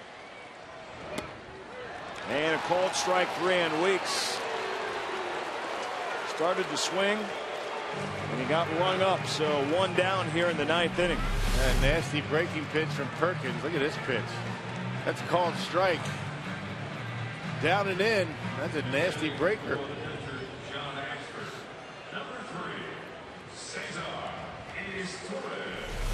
And now Cesar is Torres. Will bat. And now the pitcher spot, which is the number 7 spot. And the only right-hander on the bench for Ron Renicky. He's a switch hitter. Conrad the other. You wonder why all the left-handers have been coming out of the bullpen for Ron Gardenhire. It's because the Brewers have really nothing other than switch hitters on the bench and lefties. Conrad is Turris, the switch hitters. Ishikawa and Kataris still left on the bench from Milwaukee.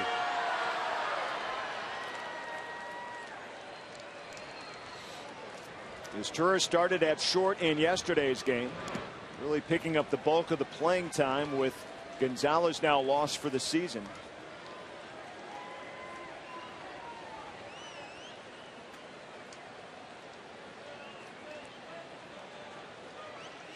Gonzalez already had his surgery for the tear in his ACL. Matt Gamble still has not had his, still waiting on some swelling to go down. And as Turris strikes out, so 2 quick strikeouts so far here in the 9th for Perkins. I saw Alex Gonzalez in the Brewers clubhouse today before the ball game. He's on crutches and seemed to be in good spirits. I guess as good as you can be, knowing your season's over. Here's Edwin Masonette now. He got the start today at short. 0 for 3 in this game so far. High fly ball right field. Revere coming in and makes the catch, and we're going to play extra innings here at Miller Park on this early Saturday evening. 4-4 game.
and long, Jack Link's beef jerky. Feed your wild side.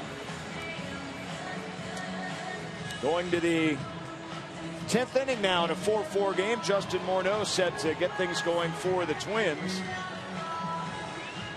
And Asturis will stay in and play short for the Brewers here in the 10th inning.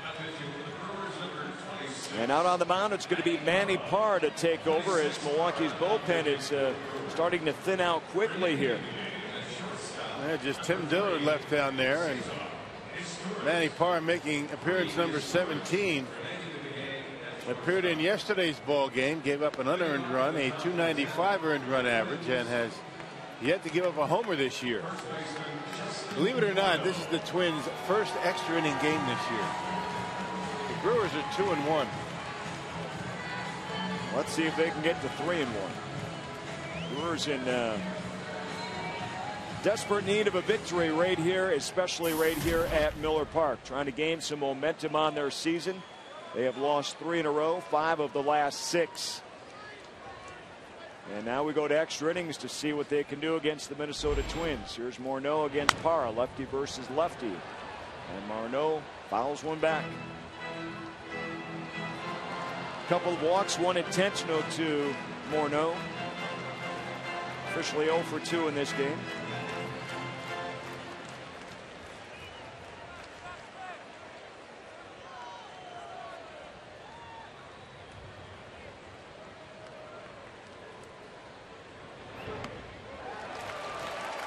There's that splitter. It's been a good pitch for Manny. Not afraid to use it against lefties.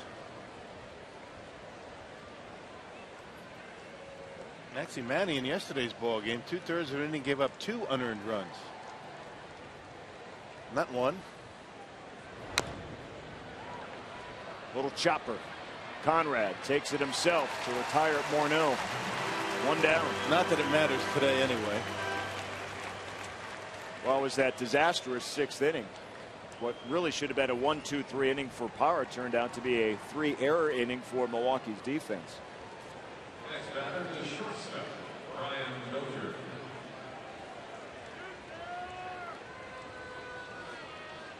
So let's see if Power can fare better here. Good start, 1 down.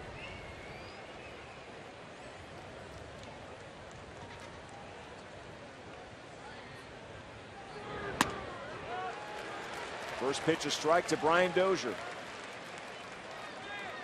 Dozier, the Twins shortstop. Had a base hit his last time up in the 8th inning. Lays down a nice bump, but this one will go foul. Dozier trying to do anything to spark Minnesota here. He's got a couple of sacrifice RBI flies.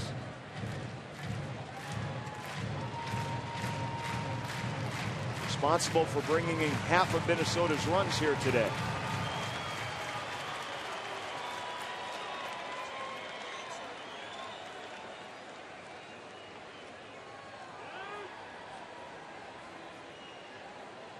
Brewers trying to shut down this Minnesota offense, who came into this game today having won 3 straight games and scoring 26 runs during that span. 1 hopper to Ramirez. 2 down.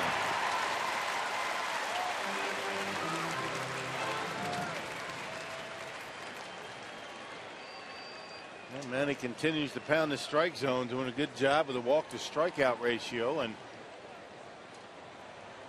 that split-fingered fastball has been a difference maker for Manny, particularly against lefties. It makes the fastball much more effective.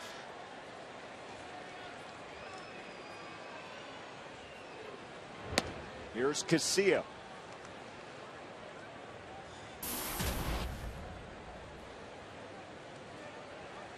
Oh for 4 for Casilla.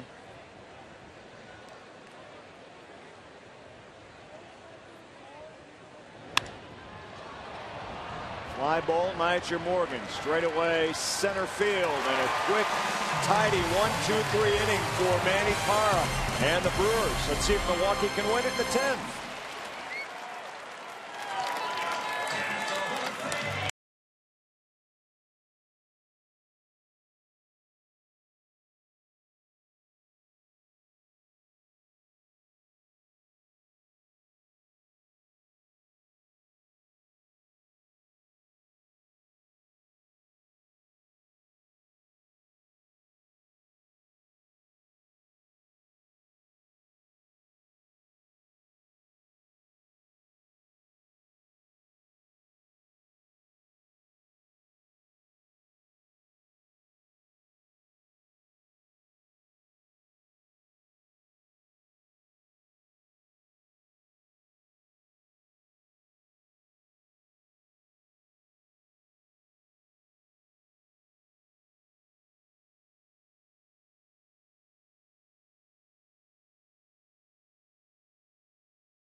can do.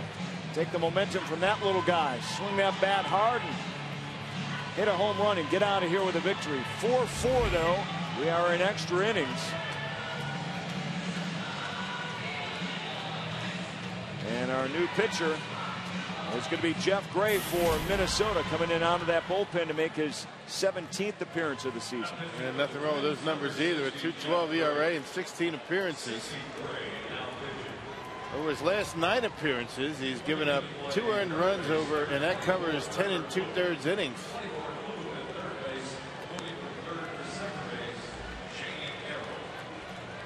And now Plouffe takes over at third base for the Twins defensively.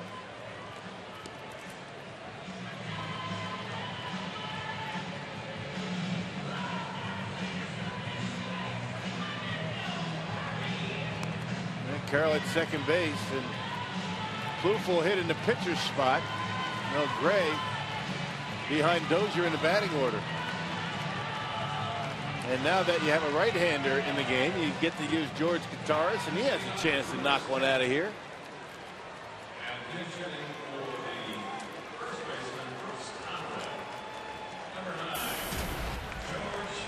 All right, here's Kataris, 265 on the season. 3 home runs, 9 RBIs. He is not connected on a home run against Minnesota during interleague play in his career.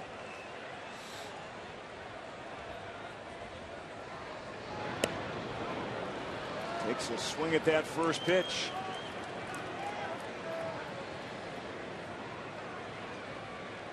As a pinch hitter this season, Qatar is 3 for 8, including a home run and 5 RBIs. During clutch situations, this guy's been able to deliver for the Brewers. Yeah, good power, good gap power, and a good eye at the plate.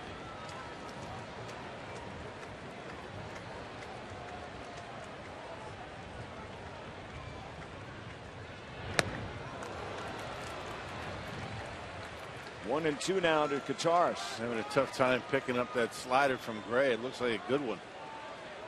He's able to tuck it under his hands twice.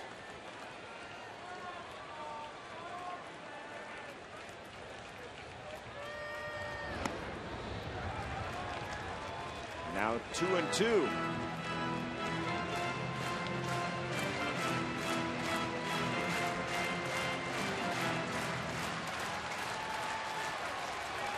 Kataris batting for Conrad, who took over first base for Taylor Green. Hold strike 3 on Kataris.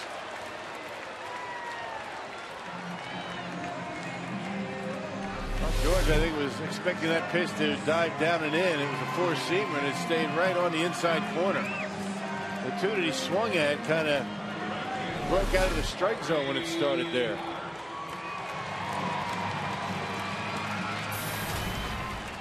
One down for Corey Hart. There's another guy more than capable of winning a game with one swing of the bat.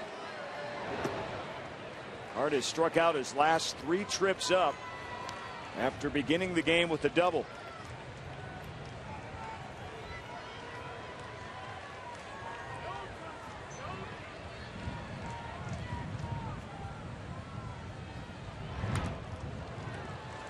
And Corey Hart, the last time the Brewers won a walk-off here at Miller Park on a home run, it was right here.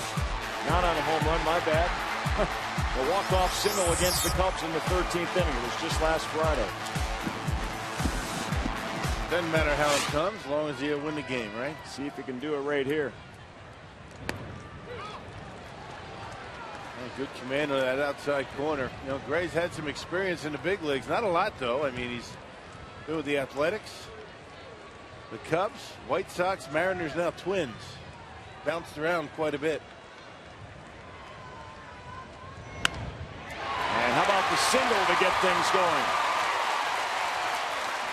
So Corey Hart's aboard with one down here in the 10th inning for Milwaukee. Good to have a base runner. Yep, able to hook that fastball. It was away, and he hooked it in the left. Corey with that bat head out in front, able to get it out there, big and tall, able to hit it hard.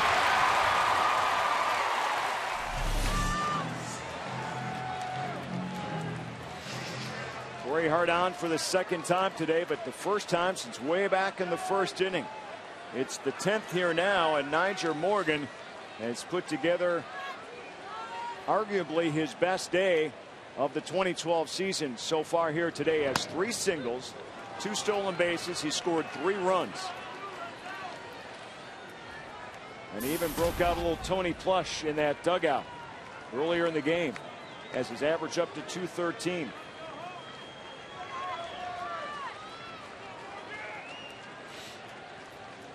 One down here in the Brewer 10th.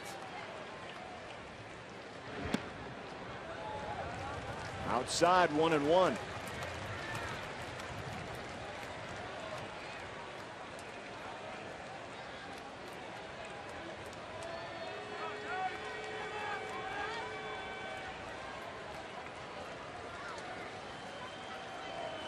Nyjer Morgan with 1 extra base hit, the rest singles so far here on the season. And Corey's only stolen 1 base this year. He's 1 for 1. Not sure if this is an opportunity to steal or not.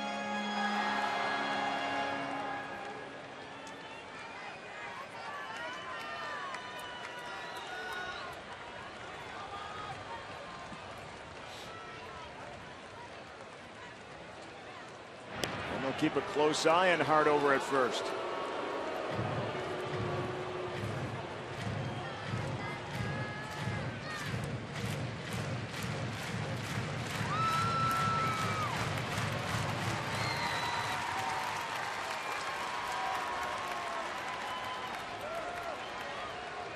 Nyjer Morgan and the Brewers looking to keep things going after a 1-out single by Corey Hart. He's over at first. Morgan straight back. He's down now, a ball and 2 strikes. Had a good swing on that high fastball. Nyjer having a meeting with himself as he walks around home plate. Thinking to himself, how did I miss that pitch? Good one to hit.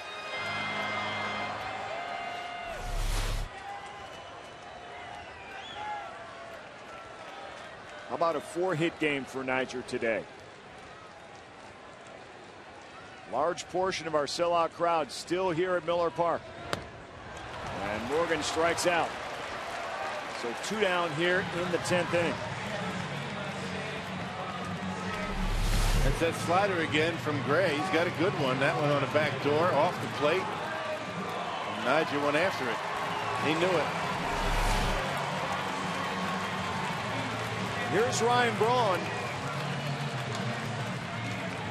He may not have to hit the home run, but he's very capable of getting a ball in a gap that could potentially score Hart, who would be running with 2 down.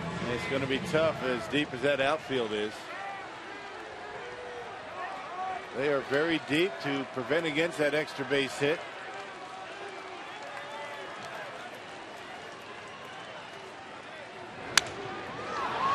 And he lofts one into right field, and it's going to fall for a base hit.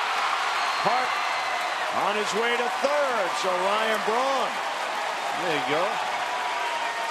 Not the hardest hit of his career, but effective. A slider again from Gray, and boy, he covers home plate, doesn't he? In and out, up and down, and the deep outfield hurt the Twins that time. Not sure if they would have caught it anyway. Jamie Carroll not even close. So Corey Hart winds up at third, Braun over at first, and Aramis Ramirez, who has to be feeling pretty good right now because his last time he was at the plate in the 8th inning hit a 2-run home run, and that is why we sit here in the 10th. Here's one more look back. Ramirez got it all, his 3rd of the year. 2-0 fastball right down the middle, and he tied it up. Give him another one of those.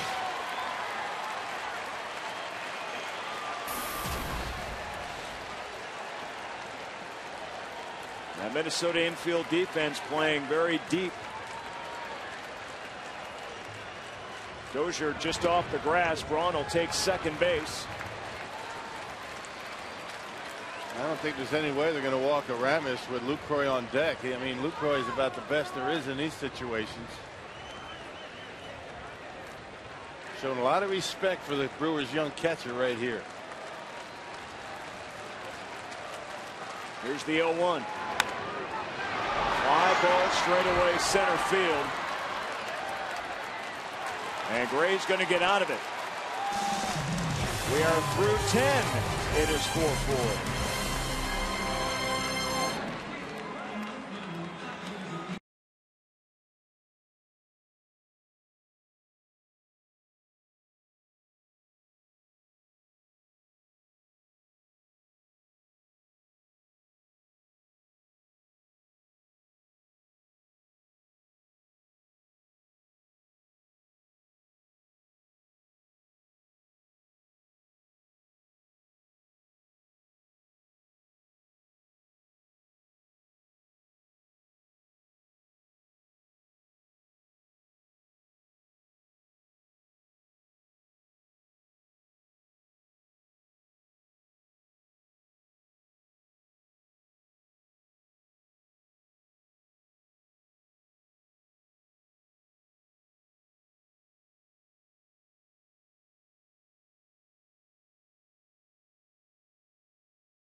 Lynx beef jerky, feed your wild side.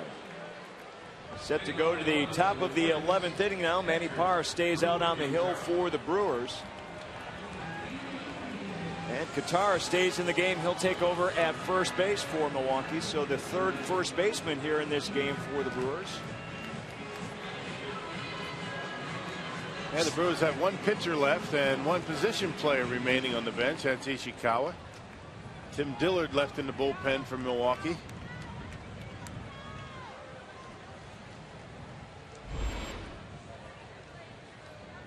Parra worked a 1-2-3 10th inning against the Twins. Back out there for the 11th. Brewer pitching has retired the last 6 batters for Minnesota. Butera 2 for 4. Single and a double, scored a run back in the 7th inning. Brewer defense has made 2 pretty good plays against him as well. Masonette at short and Braun out in left field. He's hit the ball hard against Milwaukee pitching today.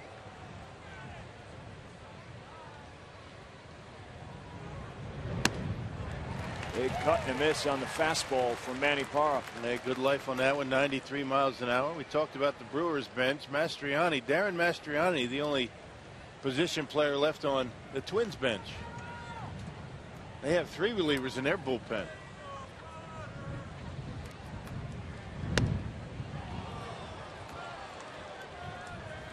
Two and 2 now to the Twins catcher, Drew Butera. And Twins came into this series with 8 pitchers in their bullpen. It's a lot.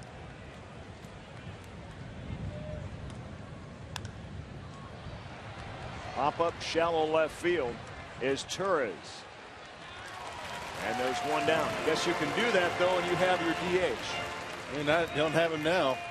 True.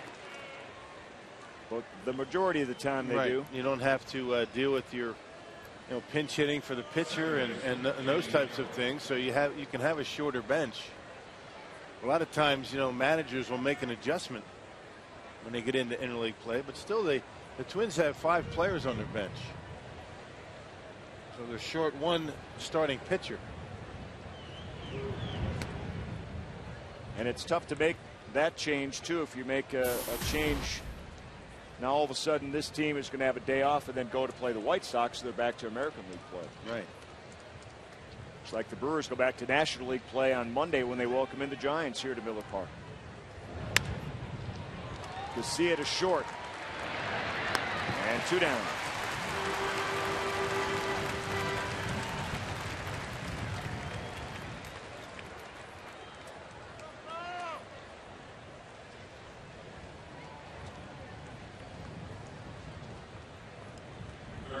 So Jamie Caro is retired. And here's Trevor Plouffe.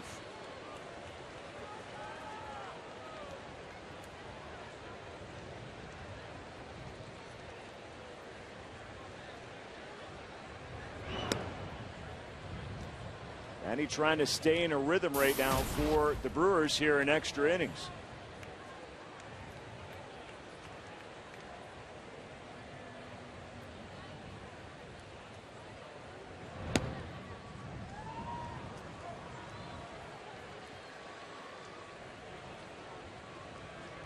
Plouffe batting for the first time in this game. He's in the number 9 spot right now for Ron Gardenhire. Hits it hard left field. Ryan Braun looking over his head, and it is gone. Plouffe with a solo home run with 2 outs here in the 11th inning. And the Twins grab a 5-4 lead. A 147 hitter, Trevor Plouffe, knocks one out of here on a 2-0 count.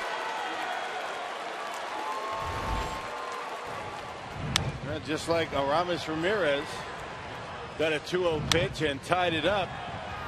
Plouffe coming into that at bat at 147 gives the Twins a lead.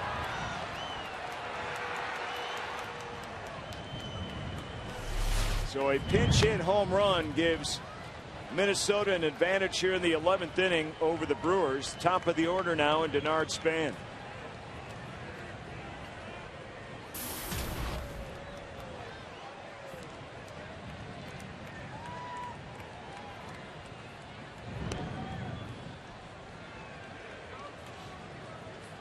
Eight consecutive hitters had been retired by Brewer pitching until that pinch hit home run. And Matt Capps now starting to throw for Minnesota. He is their closer.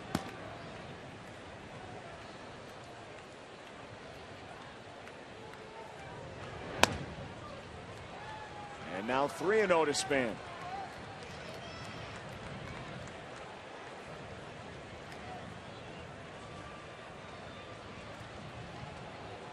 Well, this is the challenge for guys like Manny Parr. Give up the home run where you think you're cruising along, 2 down, and you don't want to lose the next hitter either.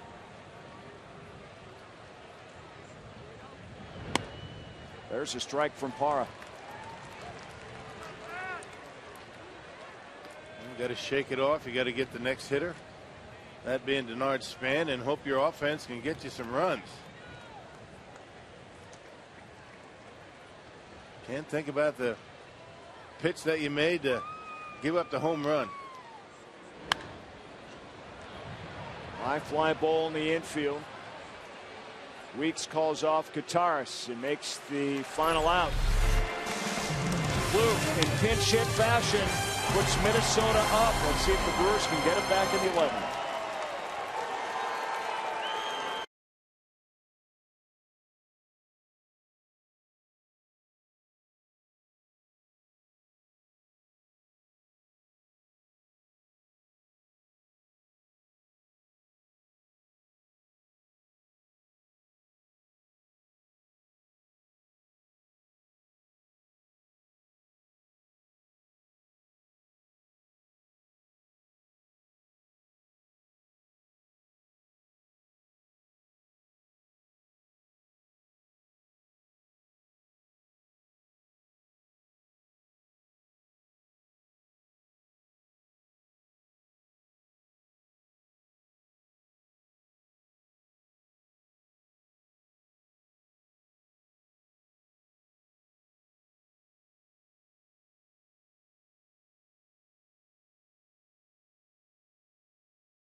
In the top of the 11th inning, he had come into play third base the previous inning defensively, so it's his first appearance in the game. Not a pinch hit home run. Obviously, he was in position, but nonetheless, the bat doing the talking with 2 down. And now Matt Capps is going to be out there to try to save this for Minnesota, and he's done a pretty nice job in that role for Ron Gardenhire so far this season. Yeah, 8 for 8 in his 16th appearance here this afternoon. Yeah, not much of a strikeout pitcher, but he's only walked 1. He's got 132 career saves in his big league career. Remember him with the Pittsburgh Pirates, the Central Division rivals. He pitched in a few rivalry games back when the Pirates were in town here in 08 a few times. Yep. Well, Jonathan Lucroy, who has a single and a big RBI with 2 down earlier in the game, will lead things off here in the 11th inning. Into the hole at short. Dozier throws and just gets Lucroy. Nice play by the young shortstop in Minnesota.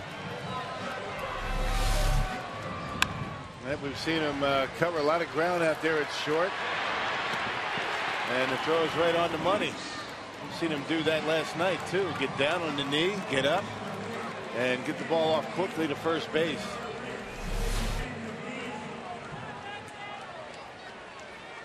One down for Ricky Weeks. Brewers trail by a run. Have to fight back against Minnesota's closer Matt Capps.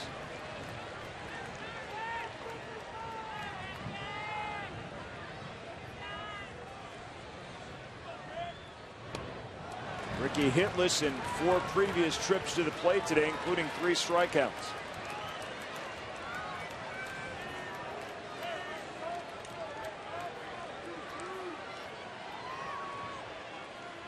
And quickly down 2 strikes.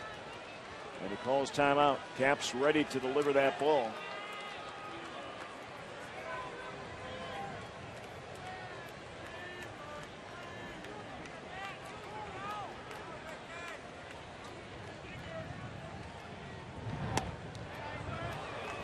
Milwaukee in danger of falling to 8 games below 500.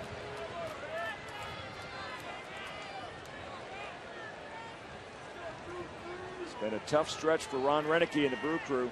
Yes, it has. Been very tough on the manager.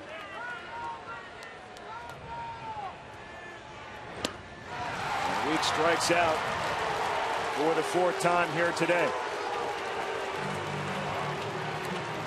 2 down here in the 11th. Yeah, just not seeing the baseball very well, and right over the top of with a big swing, the split-fingered fastball from Capps, and Ricky right over the top. It has been a grind for Ricky Weeks, and that is an understatement. Here's his Turris with 2 down, and the Brewers trailing 5-4.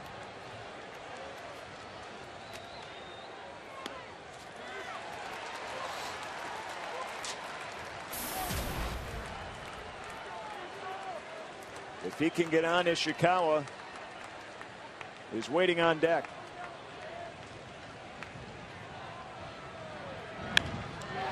And a liner to short to Dozier. And that'll do it. Minnesota in interleague play comes into Milwaukee and has now won their 4th consecutive game and has already won this interleague series here at Miller Park. 5-4 the final in 11 innings. Plenty more coming up on Brewers Live. Let's send it out to Telly Hughes. What have you got this afternoon, Telly? Well, Craig, we'll get inside that Brewers clubhouse, get some player reaction. We'll hear from the manager, Ron Renicky. Our on-field instructional, Jerry Augustine, Bert Blyleven, talking the different styles of commanding the strike zone.